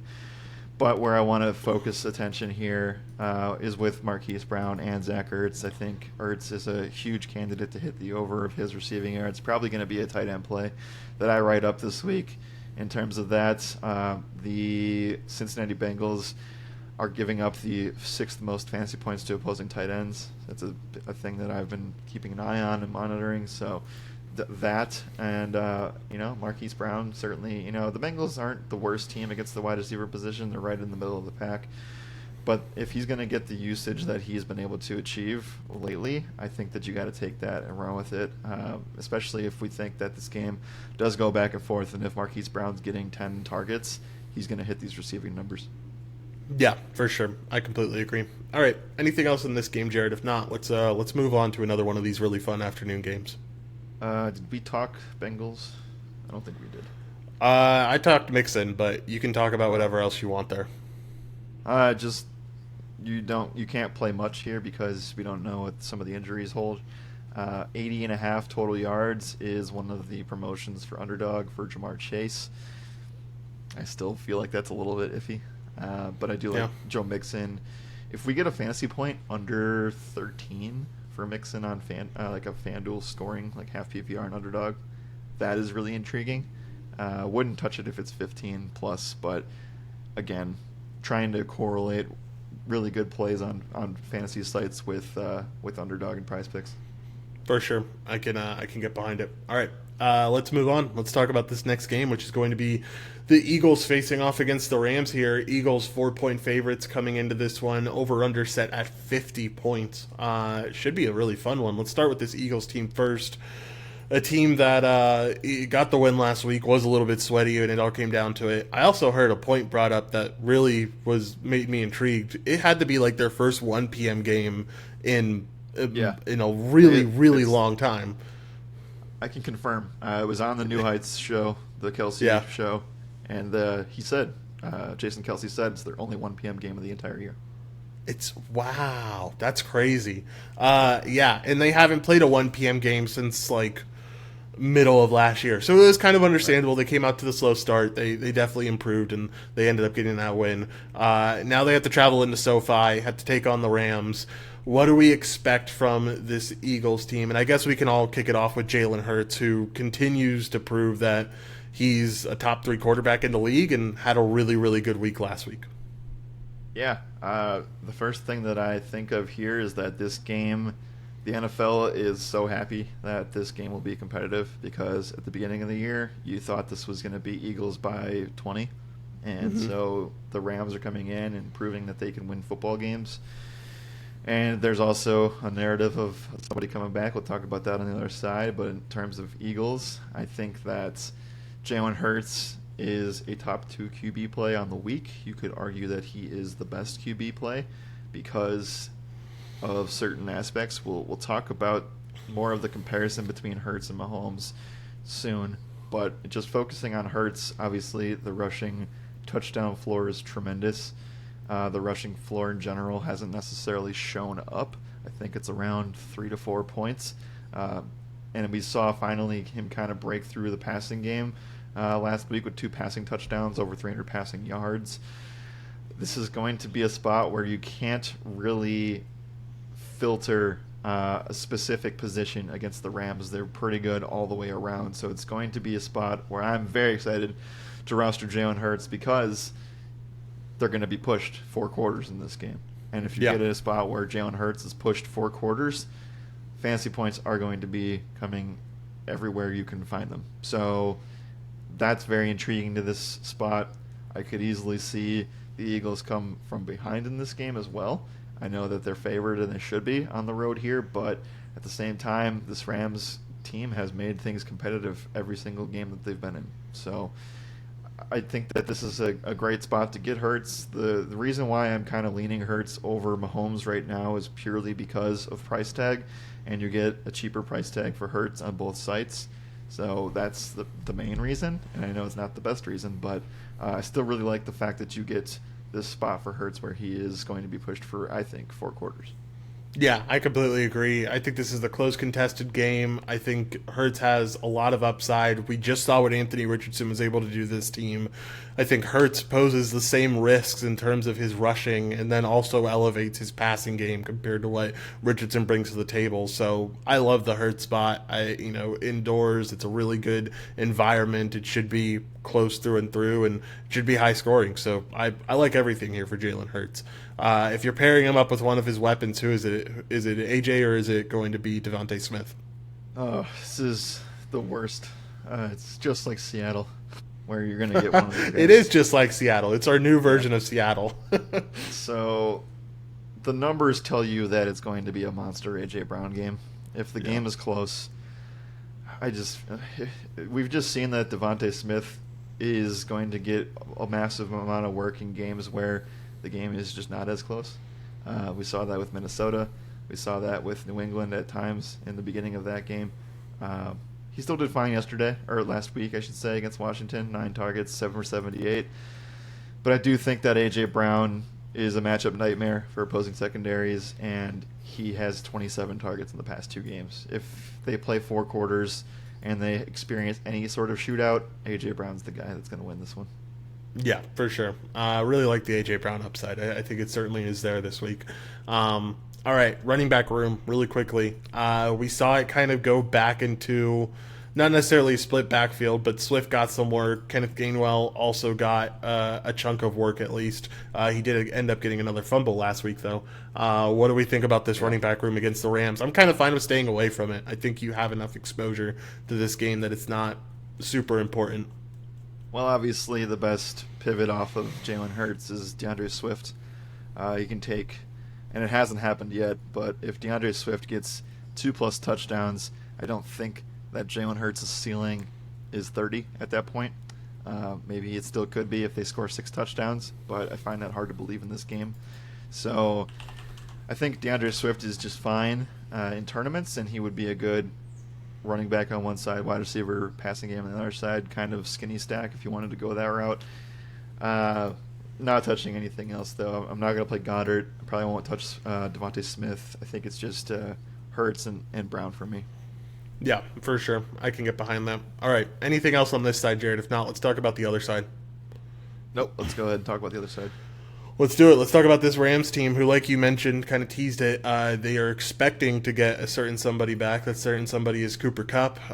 He was a limited participant in practice Wednesday. They said they're going to gear him up each and every day and kind of accelerate that. And so we'll see what happens today. Most likely we won't get that news till we're off the podcast. But Cooper Kupp being back means that this offense is explosive. And I think it already was explosive with Puka and Stafford and Kyron Williams. So there's obviously, they can put up a lot of points here. What if Cooper Kupp comes back? How does that affect how you're viewing this offense from a DFS perspective?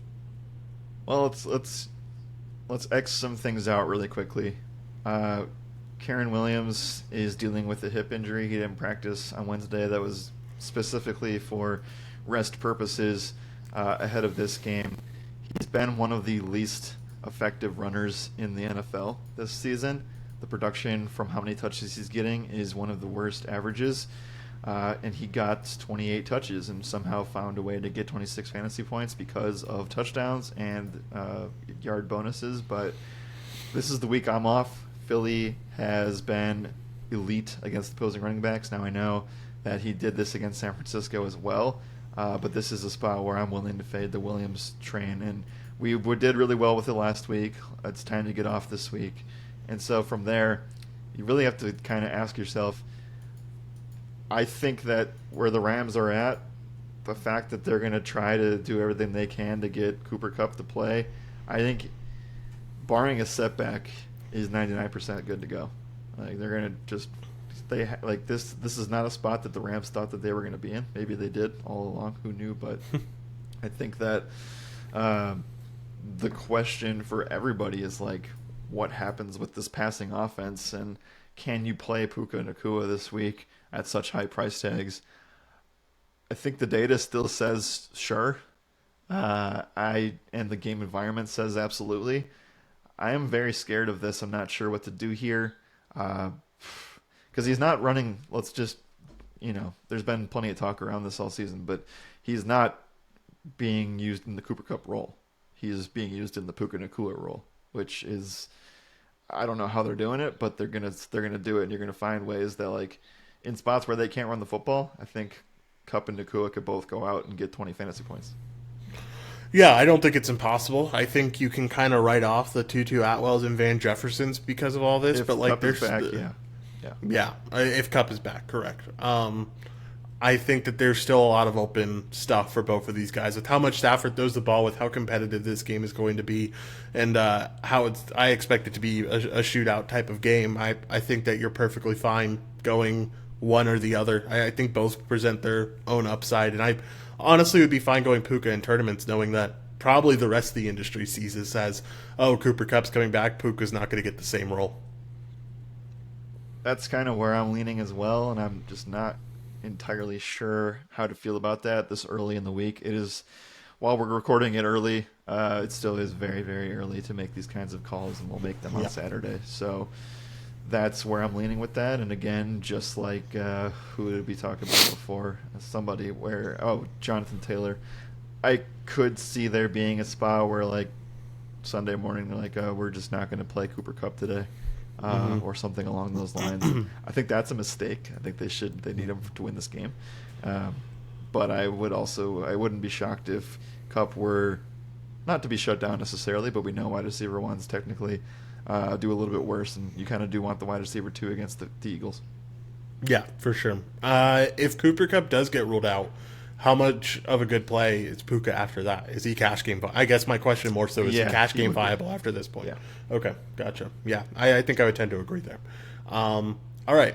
Anything else with the Rams? I mean, like you said, like the running back room's just iffy. I'll stay away from it. I guess the tight ends conversation has to be brought up. If Kupp is out, Higbee got 11 targets last week. Yep. We know that this team is we know that when it comes down to it, this Philly defense is awful against the tight end position. So It does feel like a really good week for Tyler Higbee at 5,300 on FanDuel. Yeah, if we knew Kupp was out, then I would play Tyler Higbee in cash probably. Yeah, I can get behind that. I can definitely get behind that. All right, let's go over to some pick'em stuff, Jared, because it feels like there's a lot of juicy stuff from this game. Let's start off on the Eagles side, and I think that A.J. Brown at 78.5 receiving yards is a good number. I think Jalen Hurts at 1.5 passing touchdowns or a half rusher receiving touchdown is good.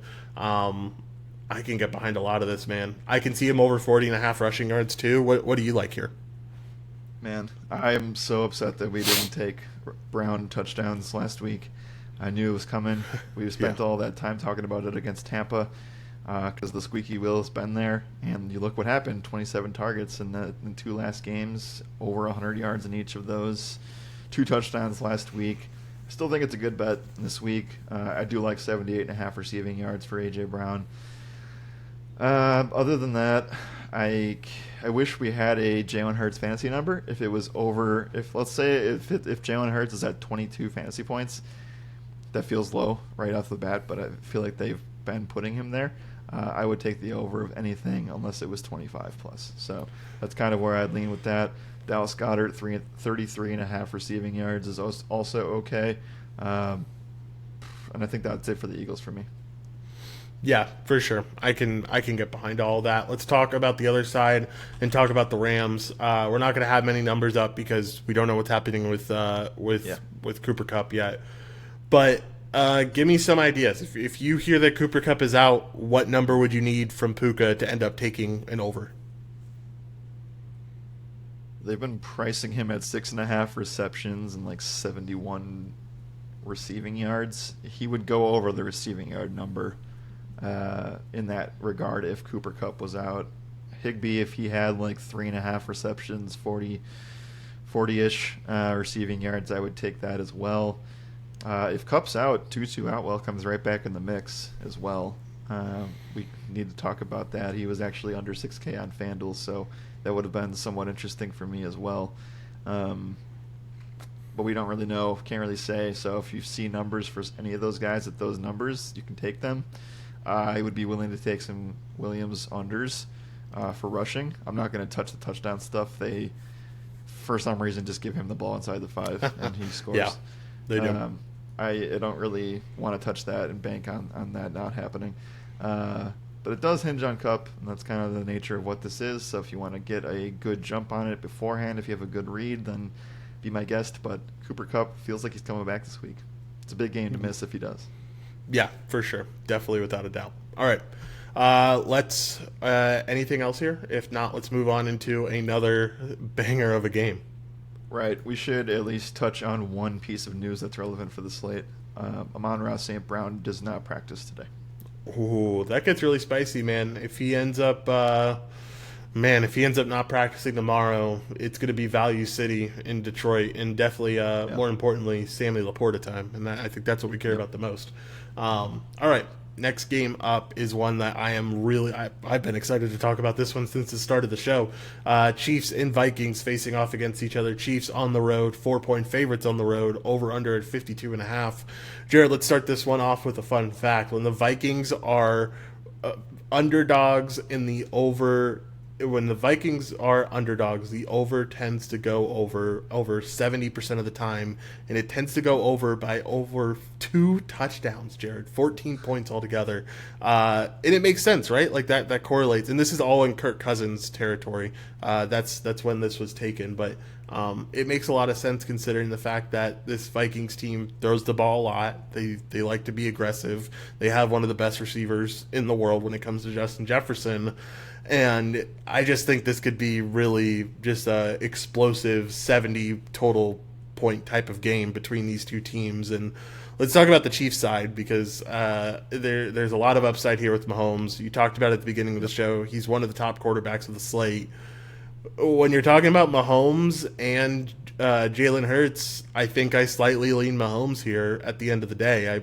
I don't know if this gets into blowout territory. I think that the upside is there. I love the rushing that he's doing this year because it seems like it's a little bit elevated compared to past years. I just really like Mahomes' upside here. So if you're banking on one or the other, I think I lean Mahomes. But what's your thoughts between Mahomes and Hurts when it all comes down to it? Well, so this is where things get interesting, right? Because if you take price tag out of it, I agree that Mahomes is in the better spot. He's in the better game environment. These games are both in domes, so that's kind of just crossed off. They are a favorite on the road, just as Philly is. So a lot of these things are really similar.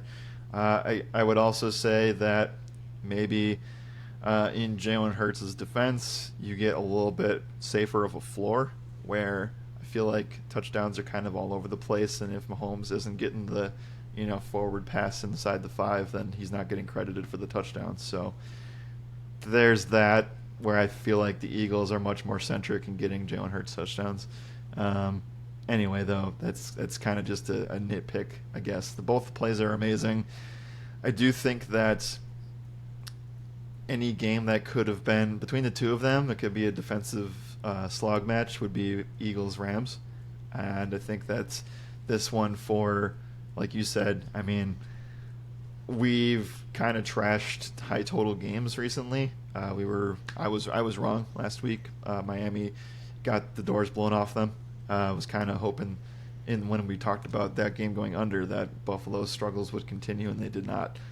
So in this game, I'm going the opposite direction. I think the over 52 is a really good option for you if you believe in the ability, more so for the Vikings offense, to be able to push down the field and score on the Chiefs defense, which we'll talk about on the other side.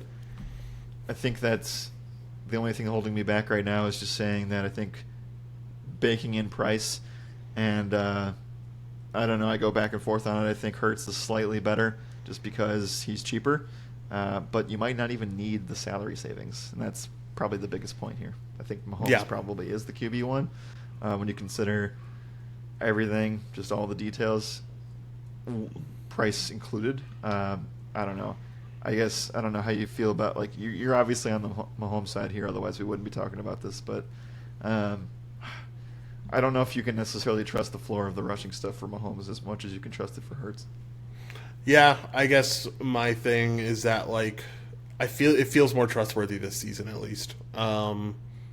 I don't know. We'll have to see. But I think that the upside is there for Mahomes, and I think that at the end of the day, I can definitely see Eagles and Rams going over that 50 mark, but I feel more confident in Chiefs and Vikings going over 52.5, and I think that's where my trust in Mahomes lies a little bit. Because I mean, like, I know no one wants to talk about it, but I can see the Eagles stopping the Rams' running game and kind of, relying on their inefficiency in the run game and kind of focusing on stopping Stafford, and that could make that Eagles game lopsided. I could also see ways that this game could be lopsided too, but I think the Vikings have enough weapons to make this one a game.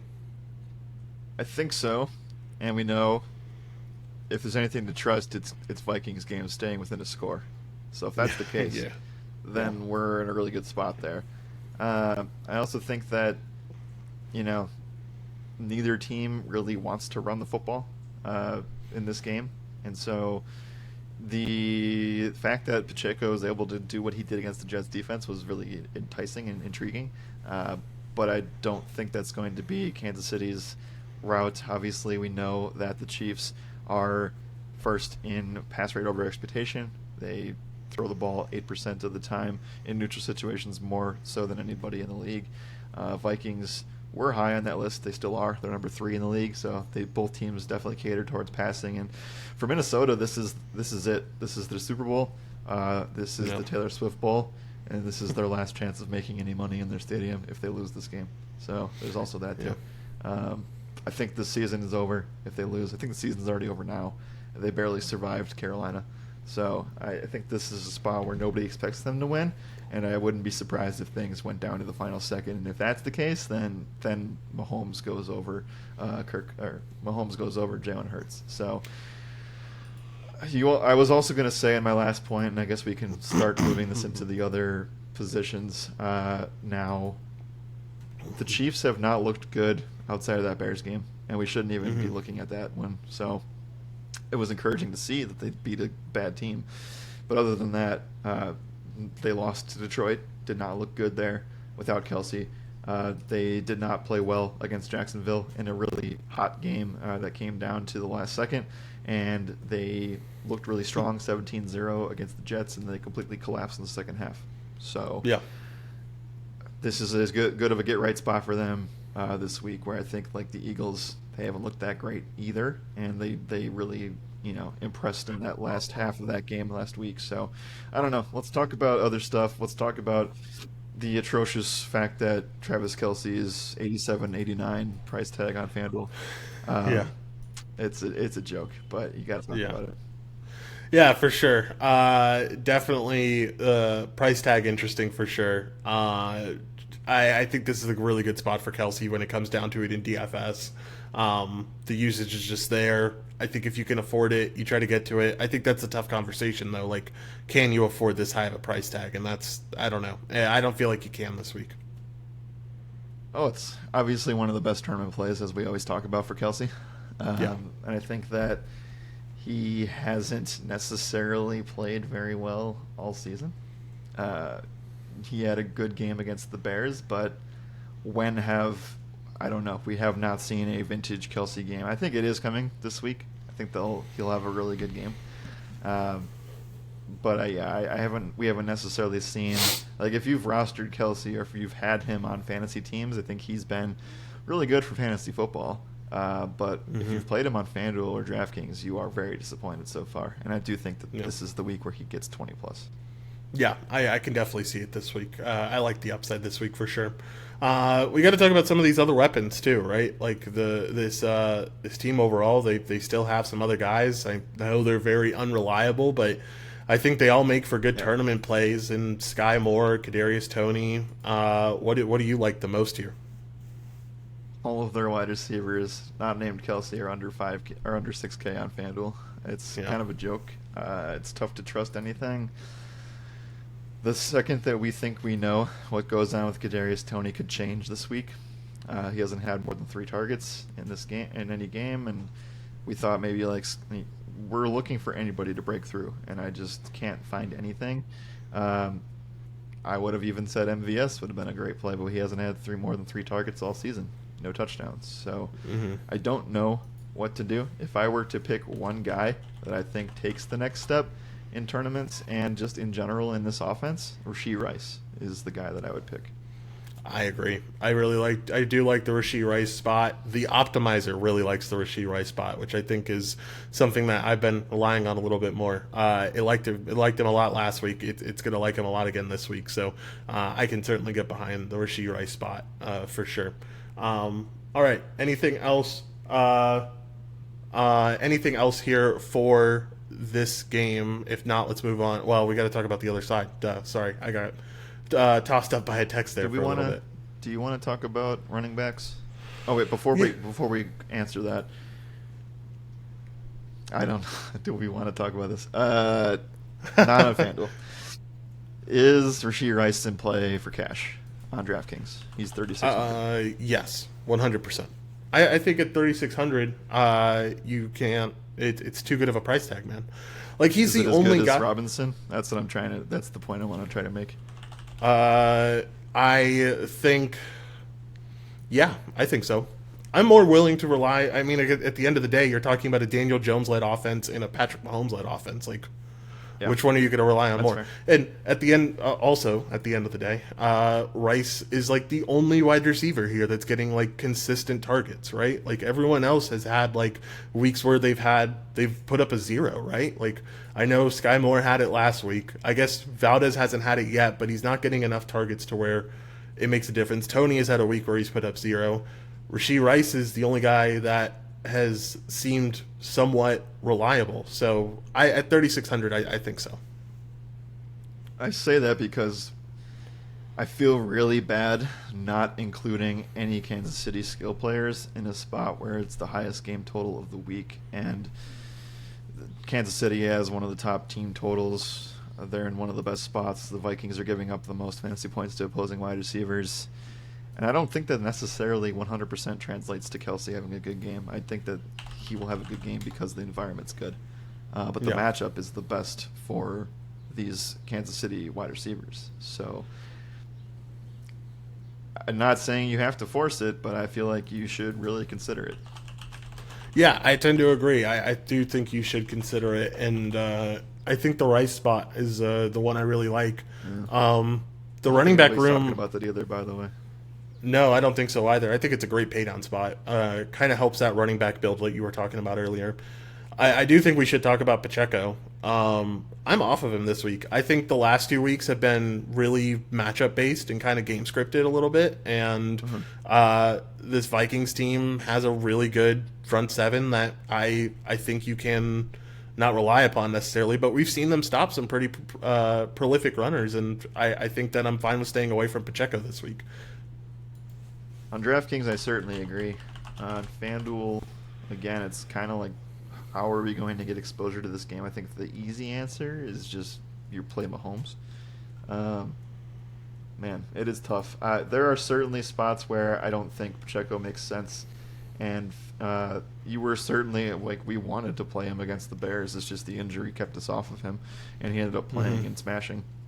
And then last week, he went and got that really long touchdown. Looked really good in the passing game. They were up 17-0, and they were just feeding him the ball, so that's a lot of what that was. And that, not to say that can't happen again, but I would tend to lean on the Vikings outside of facing the Eagles and getting destroyed on the ground. They've kind of limited opposing running backs. So yeah, I don't know, man. Go ahead. Sorry, I don't mean to interrupt, but I mean, like, to that Eagles point, Eagles are destroying everyone in the run game. Like they took advantage of a very good Bucs team that like we thought was I'm still pretty confident in saying that that's still one of the better run defenses. And I think when it comes down to it is that like Mixon's at 7K, James Conner's at 6,500. If I'm playing someone in that range of 6,500 through 7K, I'm playing Mixon or Conner. I'm not playing Pacheco there. Yeah, no, and that's fair. On DraftKings, this conversation's not even a conversation because we also didn't mention this before, but if we get a spot where Amon-Ra St. Brown's out, David Montgomery is 6,600 on DraftKings. So, my, very, very. I mean, very even good there. Regardless, right? Like, regardless, that's a price tag that you have to take advantage of, probably, even if Amon-Ra's in. Right. So on DraftKings, Connor, Madison, Pacheco are all in the same $100 range. I would lean Connor there. We have to talk about Madison on the other side. and Cam Akers. So let's go ahead and do that. But yeah, I think I agree that Pacheco is probably, if there was a top 10 list, I think he would be on it just because of the environment, but he's not in the top 5 for me. Yeah, for sure. All right, let's talk about this Viking side and talk about their general upside here because, if this game is going to stay close, we got to expect some weapons here to go off. We saw Justin Jefferson have another 20 FanDuel point week last week, got a big touchdown, really helped him. Kirk Cousins looked awful, and because of that, the rest of the passing game looked awful. He only ended up having a total of 139 passing yards and threw 2 picks as well. So what are we expecting from this passing game this week? Yeah, like I said, this is the Vikings Super Bowl, and it's tough to say because we said that against the Chargers, which it was then. I thought their season was over on that loss, but since they play in a division that's not as strong in a conference, you could argue that they can squeak into potentially if something goes bad with the Lions, they can find a way to get there. So I think that the Vikings still have hope. If they lose this game, like I said, it is over. And the amount of eyeballs, I would be shocked if this wasn't game of the week. It has to be, right? Yeah, it has to be, for sure. I could see Eagles-Rams being it, but the NFL is going to change that. This has to be. This is where all the eyeballs will be. It's a big-time game at home for Minnesota, like I said. Do we even know if Taylor Swift is going to be at this game? That's irrelevant. If it was, I guess, is it irrelevant? No, I don't think it is a irrelevant. Game either way. Yeah, I agree. I don't think it is irrelevant necessarily. But yeah, I'm not sure yet. I don't think we've gotten word yet on if she's going to be there or not. Kirk's got to throw 50 times in this game. He just has to. Yeah, he has to, for sure. I think that at this price tag, you're not playing him in cash, but I think that you are really, really intrigued in tournaments. I think that he is, like I said, if he has to throw the ball 40 to 50 times and leaning towards the 50 side of things here, the upside's tremendous. Now, obviously, it's going to come with interceptions and fumble opportunities for the Chiefs, which is why I kind of like their defense this week. But I do think that the Vikings really have no choice but to pass the ball 80% of their plays. Yeah, I tend to agree. I think that, this is going to be a passing attack. This is going to be, with the dome and everything, this is going to be a really good spot for this passing game. And I think they can take advantage of what KC presents. So I really like everything, man. I think Kirk is in a really good spot for tournaments in terms of that $7,600 price tag. And then I know he really just disappointed us last week in terms of, I know the optimizer really liked him. I know I was a little bit of a fan of him at least, but I like going back to the well with Jordan Addison. I think he picks it back up after that off week, and he has a good one this week in a spot where they're just going to be throwing the ball so much that he has to be involved, right? And it really comes down to the fact that there's only 3 wide receivers that are really used on this Vikings team. It's Osborne, it's Addison, it's Jefferson. If he's throwing the ball 50 times, Kirk is, then Addison has to have at least 10 targets, right? So I like the Addison spot, especially at 5,900. That's a really good price tag because of the down week last week. Yeah, I agree with everything you said except for the fact that he has to have 10 targets. I don't know. You don't think so? I think he can get really close to 8. If there was a week to do it, it would be this week, but I also could just see Justin Jefferson having 18 targets. Even if he has 18, 50 is a high number, I guess. So let's bump it down to 45. Yeah, I'll get to my other point, but go ahead. Yeah. If Jefferson has 18 targets, you're expecting TJ to probably have anywhere from 8 to 10, 8 to 12, let's say. And then you're expecting KJ to get probably anywhere from 4 to 6. That leaves Addison around that 8 to 10 range, I think. I wasn't really doing the math as I was counting through them, but it's just a limited, and I guess you do have to include the running backs too a little bit, but it's just, yeah, I guess I can lean a little bit more towards 8. Still, I think Addison's involvement is going to be necessary here if he's throwing the ball 50 times. Yeah, no one wants to play him either because he got the donut last week, and KJ came in and has been getting some targets, and he has 2 touchdowns on the season. But yeah, I mean, we'll talk. I want to talk in our own separate 2 minutes about Justin Jefferson, but I will say on top of the Addison argument, there's also T.J. Hawkinson, where the Chiefs actually rank pretty well against opposing running backs, and they also rank pretty well against opposing running backs, but they are a bottom 7 team against the tight end, and so I don't think that it's like a clear funnel. It is not an Eagles Detroit. The Jets are really bad against the tight end, but I think that this is the spot where there's some leakage here, and T.J. Hawkinson is going to be shadowed by Travis Kelce in the player pool. So I think if you're going to spend $6,800, you're probably more likely to just find the extra money to get to Kelce in whatever narrative spot you want to call that. I think this is the spot where Hawkinson has 10-plus targets and can score 2 touchdowns, just like he did against Philly. So I would lean there over anything, and I think that I'm not going to play in cash, but we'll certainly have exposure to T.J. Hawkinson this weekend. Yeah, I really like that take. Maybe it's more of a pick-em conversation once we get over there.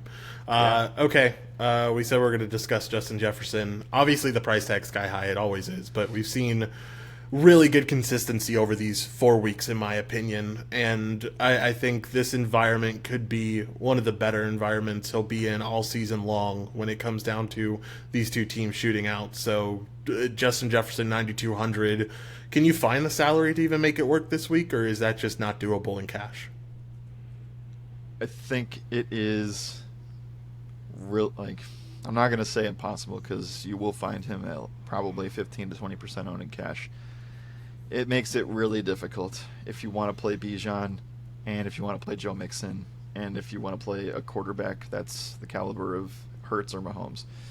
The reason we've been able to play so wide receiver heavy builds this season is because we've been playing Anthony Richardson or Aiden O'Connell or any of that. We don't have that this week yet, or if at all. So we shouldn't be relying on, at this point of the week, every single week so far, we've had an instance of, maybe we can have quarterbacks at a really low price tag, and we have not had that this week. So I do think you have to play one of Hurts or Mahomes as of Thursday, but at the same time, you will have to fade Bijan Robinson to play Justin Jefferson, I think.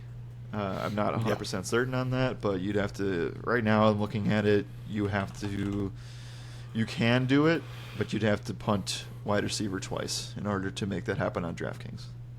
Yeah, I'm looking at a build that might, you might look at on FanDuel, and it's tough, man. It's not easy, especially if you try to play 3 running backs. That third running back after Bijan and Joe is just so. I mean, you're just taking a risk. At the end of the day, you're going I'm Gibbs. 3,000 short to getting Jefferson on FanDuel. Yeah, yeah, it's tough, man. Even if you go Gibbs here and you're left at 7,100 at wide receiver, you could go Nico or someone. This is with Mahomes, Bijan, Joe, and Jefferson, and then the rest of your pieces are Nico Collins, Rashee Rice, Dalton Schultz, which I guess you're not playing Collins and Schultz in the same build, but Gibbs and Titans. That, and it feels like you're taking so many risks there just to pay up. It doesn't feel worth it almost. It's tough. You obviously can make it work in tournaments. That's fine. You can figure out how to make that work, because you are looking for upside punt plays in that regard, but in cash it is tough. We will still list Justin Jefferson as a top 8 wide receiver play. Just note that it's going to be a spot where it's going to be really hard to play him in cash games, but again, that's kind of why you try to find guys like Hawkinson, guys that's why I think again, maybe I am focusing a little bit more on the Mahomes side of things here, just because I want exposure to this game, and if Jefferson's going to go off, then I think Mahomes will equally go off. For sure, definitely. All right. Anything else in this game, Jared? If not, let's move on to the pick'em conversation, because we've been talking about this for the past 25 minutes. Sure. Did we, just to circle back, I guess, should we touch on Kelce a little bit more? Sure, we definitely can. What else do you want to touch on there? I think the spot's going to be really solid. Again, in the same light as Justin Jefferson, I find it really tough to pay up here. $8,700 on FanDuel is a price that Kelce is normally at, but I feel like he's usually a little bit cheaper. Other than that, Yeah. usually he's at like 8K. On DraftKings, again, you can make it work, but he is the same price as Bijan Robinson on DK, and I'm taking Bijan in that spot probably most of the time in cash. So I think that you'll find exposure to some of these guys, but you're going to find a lot of it in tournaments. And if you're playing teams with Kelsey or Jefferson in cash, just note that they have to make one or two really risky moves that probably aren't cash game plays in order to make that work. The last point I'll make is on FanDuel, where he's, again, almost 8,800. I can't play Kelsey knowing that like you have to sacrifice Hurts or Robinson to get there. It just doesn't feel like it. I would actually rather go further and just get Jefferson if you were that close. Yeah, that's kind of my thing, is that like, taking Kelsey out of the tight end conversation and then looking at it more of a overall, just all the skill positions, making it cross positional conversation. Like, I would take David Montgomery over Travis Kelce. This is talking about FanDuel. These are all guys that are cheaper than him. I would take Montgomery. I would take AJ Brown. I would take Bijan. I would take Puka. You can continue going down this list, and at the end of the day, like, I feel like, same game wise, I'm going TJ over Travis Kelce, most likely. Point per dollar wise, I think that move makes a ton of sense. Yeah, I think it makes a lot of sense, and you can even find yourself in cash playing Hawk and Mahomes. Yeah, for sure. I think it really it lines up pretty well. All right, let's talk about PrizePicks. Let's talk about Underdog Fantasy. Over on PrizePicks, the Chiefs, not many numbers up here. Just Mahomes, Pacheco, Kelsey numbers. Mahomes at 2.5 pass rush receiving touchdowns. I could get behind. Kelsey at 78.5 receiving yards feels a little high, but I think it's okay. It's just not a great number in my opinion, though. No, I think it's accurately priced. I would love to see more numbers for this. I just don't have that much here on my end. I could get behind a Chris Jones sack number 2. I think he wrecks this game. Yeah. I don't know, man. I'm a little bit. I just wish there were better numbers to talk about. I would love to see if Rashee Rice has a receiving number under 40. I would be willing to take that. I don't think they would ever price him that high anyway. So if it's like high 20s, I would still feel comfortable about that. Not super interested in Pacheco. Mahomes betting him to go over 300 yards is interesting. I think I'd probably lean on a fantasy point number first before I would do that. Mm-hmm. There's not much to hear for the Chiefs. I think it's pretty accurately priced as of right now. Yeah, I would tend to agree. I also agree on that Rice number. I know his projection this week because I was looking at it last week and I wanted to see if it correlated over to this week.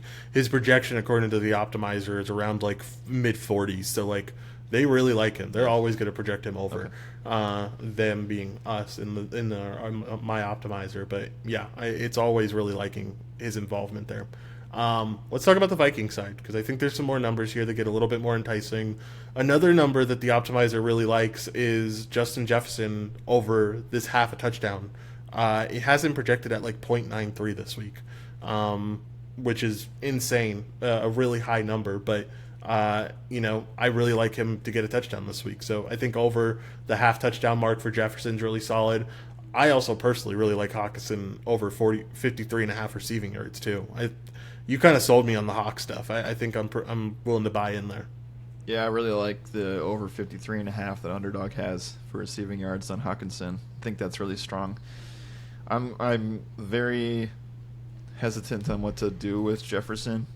I think that, big number, man. Big number. He's been sitting at 100 receiving yards all season, and he's crushed that every week except last week. I don't know. Don't take it now. Just wait. Play. Just wait, right? I feel like we get a discount for Jefferson every single week from one of these sites, whether it be Sleeper, sure. whether it be PrizePicks, whether it be Underdog giving us like a boost on his number. Like we get good numbers for Jefferson. Just wait until Sunday. Last question I have in this game, and we can kind of wrap that up and focus on the last game. With no McCaffrey, I don't think Chase is as good of a spot as we've kind of talked about. Do you just swallow it and say we have to, would you say that Jefferson is the best play on the entire board without Price? Yeah, I think so. Without Price, definitely. Then we have to kind of, because that's exactly what we said about McCaffrey last week, and we did everything we could to pay up for him. So yeah, it's just it felt easier to get to McCaffrey though last week, right? Oh like, yeah, there was you had Aiden O'Connell, you had Anthony Richardson. It was easier. It was much easier. Like this week, having to pay up for a QB all the way, it makes it a little bit tougher. So I just don't feel like while yes, we did go all out to get McCaffrey. I don't know. It just doesn't feel like the same spot for Jefferson this week. Maybe that's because of a smaller slate. Well, yeah. This is why Lions news is so important. This is why Cooper Kupp news is so important. We're just going to have to wait and see. But don't be shocked if Jefferson finds his way into a lot of people's lineups because of stuff like this. Right now it's a reach, but I think if news falls the correct way by Sunday, it could be a spot where you have to play him.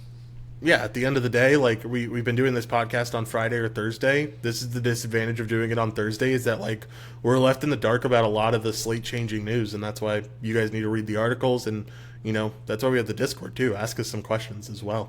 Ask us where our thoughts might have changed after the podcast. Anyway, I think we are all wrapped up here. Let's move on to the last game of the slate. Hopefully this one doesn't take as long. I don't think it should, but we'll see. Jets and Broncos facing off against each other. This one is in Denver. Broncos are 2-point favorites here. Over-under is at 43. I think a lot of people are encouraged of what they saw from the Jets this last week. Zach Wilson looked pretty good. It seems like a solid spot against the Denver defense that we just saw get really torched by Justin Fields. I know Denver ends up winning that game, or the Broncos end up winning that game against the Bears, but that first half they looked awful. So what do we like from this Jets team? And I think the main thing that I took away from that game is that Garrett Wilson feels really underpriced here at 7,400, considering the defenses that he's gone up against for the first 3 weeks. Buffalo, Dallas, New England. If he's going to get double-digit targets, I'm really, really interested in the spot at 7,400 because Surtain doesn't look like Surtain. Well, this defense just doesn't look like Denver right now, but Surtain doesn't look like he's stopping much right now in the secondary. So I could see Wilson go pretty ballistic here, especially if he gets a touchdown. I think I like it a lot more on DraftKings on a PPR site. He's 6,000 there. So I think it makes it a little bit more enticing. I still probably take Marquise Brown over him as of right now. But that's $1,000 difference. So major. Him or Hopkins? I think that's your better question. Him or Hopkins? Yeah, that is a question where I think I would take Hopkins on FanDuel and Wilson on DraftKings. I can buy into that. This is purely based around the fact that Zach Wilson's quarterback. Otherwise, we would never be having this conversation. But like you said, I mean, the Broncos are giving up more in the run game than they are in the pass game. They've been, where are they here on this list? I mean, they're still not great, but it is like a right around 10th or 11th worst to the opposing wide receiver. So nothing crazy in terms of that, but the Wilson spot is very solid. I don't really think anybody else passing wise is gonna make sense here. Yeah, I would agree. Let's talk about the running back room. And we got the news this week that the training wheels are getting taken off a little bit here. Breece Hall is going to be no longer on a pitch count or snap count, and he's going to be a full go here. This looks, this contends with one of the top running back spots on the week, right? You have to think so. And the price tag is going to agree with you. Right now, he is not projecting all of that well. But when you look at, like, I say compared to most of the running backs that are a little bit more expensive than him. But you take a look at the most efficient running backs in the league through 4 weeks, and the least, Dalvin Cook is the least, and Breece Hall is the most. So, this is really tough because he does make things a little bit easier for you on FanDuel if you were to go that way. He is 6,500 there. He is 5,400 on DraftKings. And if you knew let's just what is the example of the training wheels are off? Because right now he is anywhere from 10 to 12 touches on the season per game, including a stinker against Dallas. But you take a look at the defenses, all really good run defenses. So really good. If Breece Hall gets 15 to 18 touches, I'm in. Right? That's what I was going to say. I was going to say 15 to 20 touches here this week. If the training wheels are truly off for him, if there is no snap count, I think 15 to 20 is pretty close to what I would expect. So then you ask yourself, this is the only reason we're talking about this game. Yeah. So hey, Garrett Wilson too, but yeah. Yes, and Garrett Wilson too. If you ask yourself, I'm in on Breece Hall because of X, then you also have to make a conscious decision of who you're leaving off on the running back position, because you want Bijan, and I think we both really, really like Joe Mixon. So is it Achane? Like, do you take Breece Hall over that? I think so. I'd rather have the savings that Breece Hall gets you. It's a clear decision on FanDuel. You take Hall because he's like $1,000 cheaper, but on DK they're like 400 apart, 500 apart. Gotcha. Yeah, I still think. Wait, where is Hall here? Am I just not looking right? He's 54. He's 54. Yeah, I think I still lean Hall then. At the end of the day, like the cheaper, like that's still a huge discount. That's $700. Yeah, that still affords you something. It's just if we know, and we don't know. But I think you can say the same for Achane, right? Like you don't know what that situation looks like. Yeah, that's a good point. That's a very good point. It's a tough spot, man. I think that Hall, if the training wheels are off and where the Jets are, in the fact that I don't want to get into the Rodgers stuff too much, but if they think that they can make the playoffs, then Breece Hall's getting 15 to 18 touches a game. I think they think that they can. I think that they think they can. That's my opinion, at least. I like the Hall spot a lot. I think I like it more than the Achane spot, but it is really close. It's definitely close between the two. It is so close. Yeah, it is definitely. All right. Anything else on this Jet side that you like? If not, let's talk about the Broncos. No. One piece of news on the Broncos, and I think we can wrap it up after that. Yeah, for sure. Let's talk about this Broncos team. Javonte Williams missing practice Wednesday. I'm hoping that's the news that you were talking about, and I didn't miss the mark there. Jerry Jeudy also dealing with a knee injury, which, I don't know, doesn't play into things for me very much. What do we think about this running back room for Denver if Javonte misses? Is there someone that comes into play that could be just the better value play overall that might help you get a Justin Jefferson this week? No. That's the Fair short enough. answer.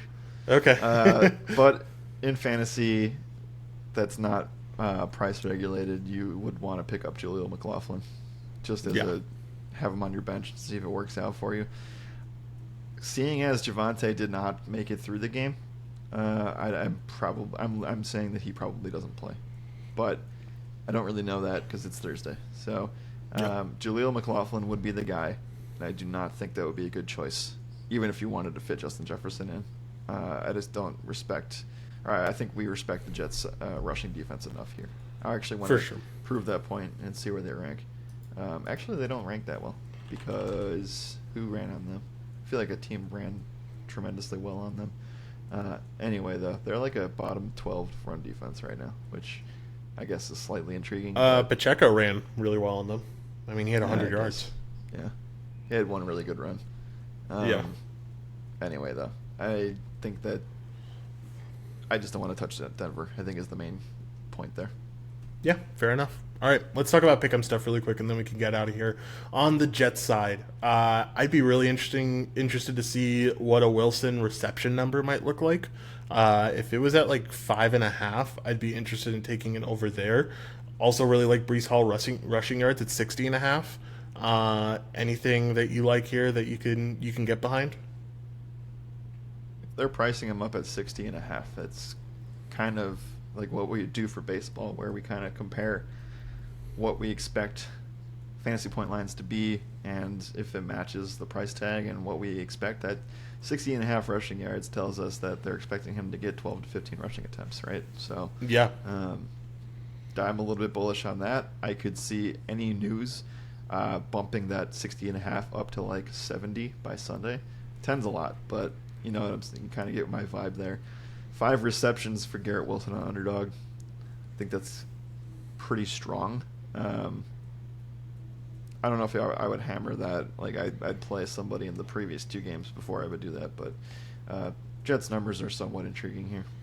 Yeah, for sure. Definitely intriguing. I don't want any Broncos numbers. I think we can kind of skim over that, right? Yep. Uh-huh. All right, sweet. That is the end of the show. Jared, let's get in some score predictions here. Let's start off with this first game up, which is going to be the Patriots and the Saints. What do you got? Patriots Saints. I think this is the week that Mac Jones gets benched. I think that the Saints looked rough last week. Still not the greatest spot, but somebody's got to win this game. So I'll go ahead and take Saints.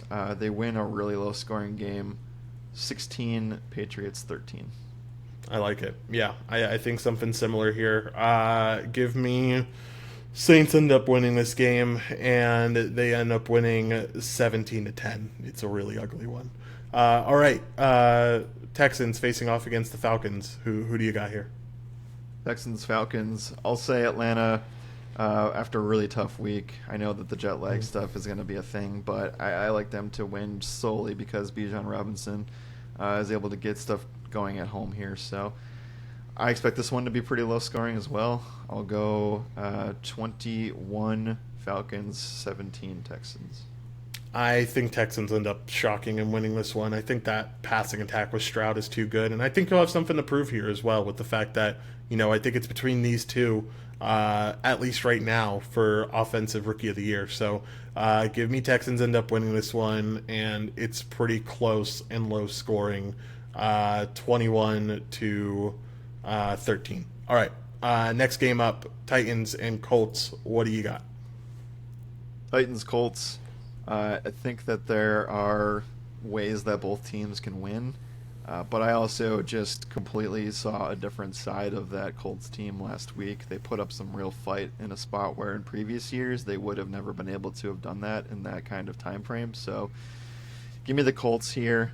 I'm going to say that they end up taking this game at home. We've seen things happen where Colts are home dogs and they end up winning, so I'm going to go with that same mantra here, and I think that the passing game is going to be really good for that Colts team, especially with Jonathan Taylor potentially back. So I'll go with Colts win this game. We'll say 24, Titans 17.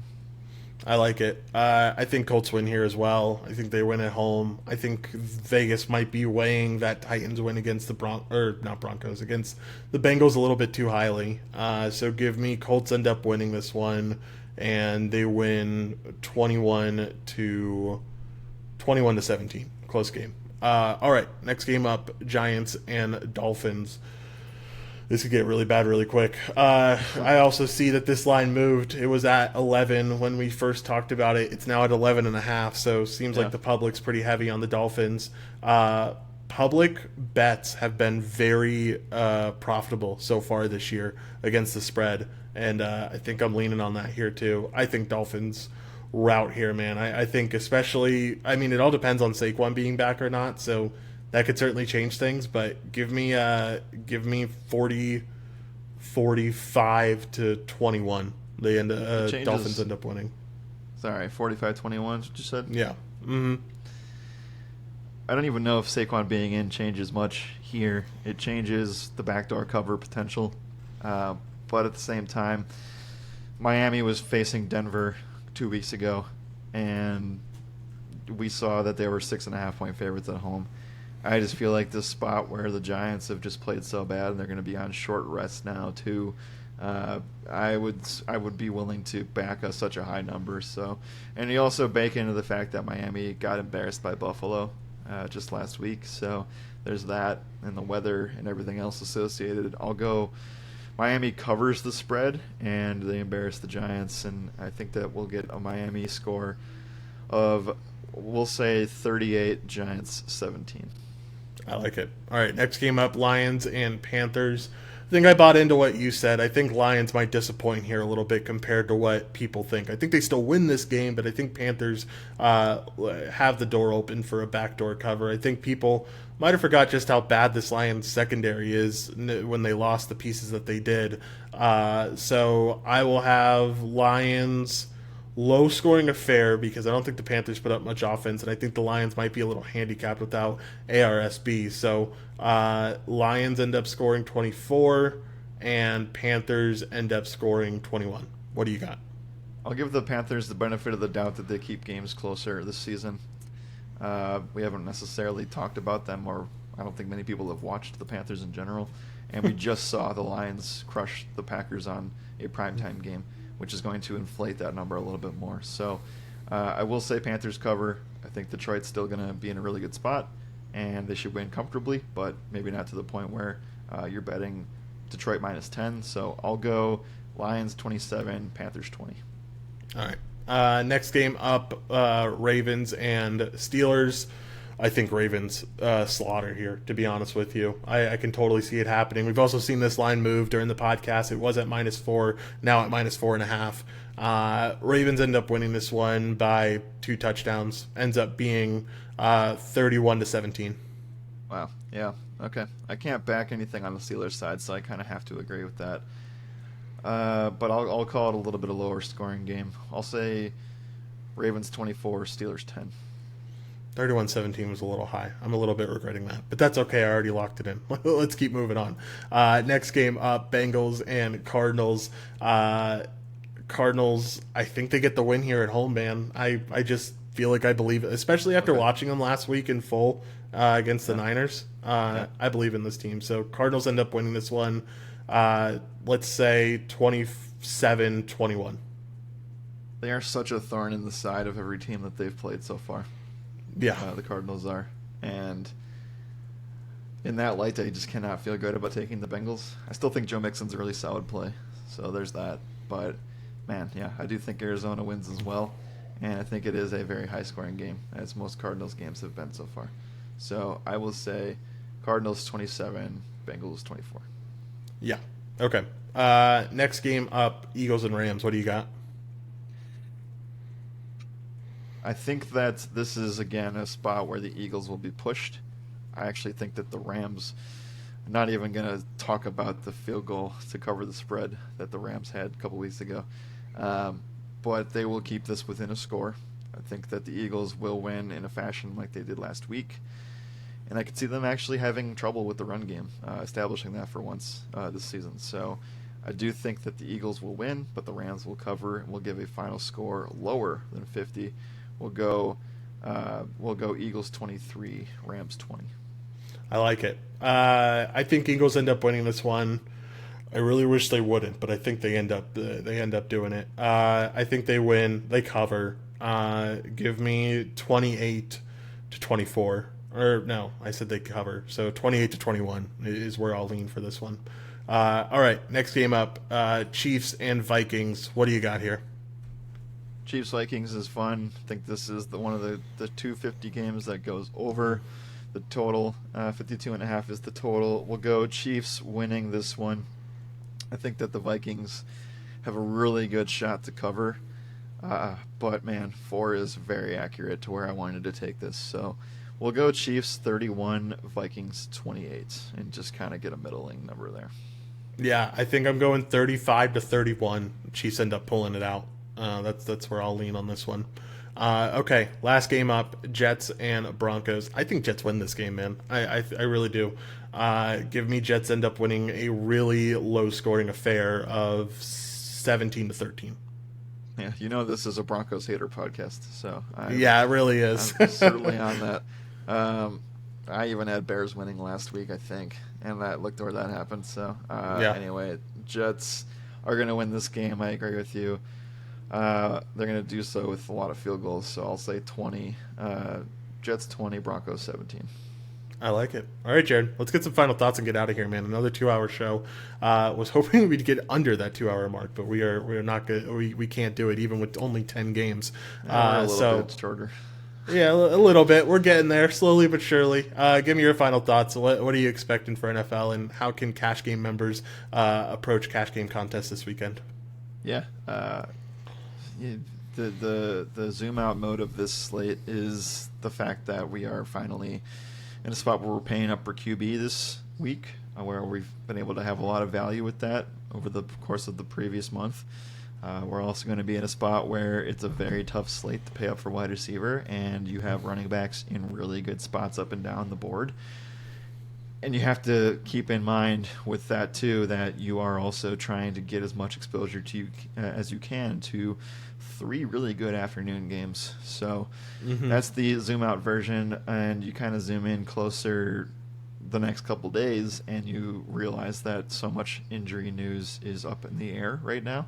So we have to know what goes on with the Lions. We have to know what goes on with some of the stuff going on in the Rams camp. So a lot of stuff that's going to make our lives a lot easier, hopefully, over the next couple days. But right now, it's the toughest slates. And last week I said the same thing. It was a very tough slate pricing-wise, but we got the Jimmy G news that helped things out tremendously.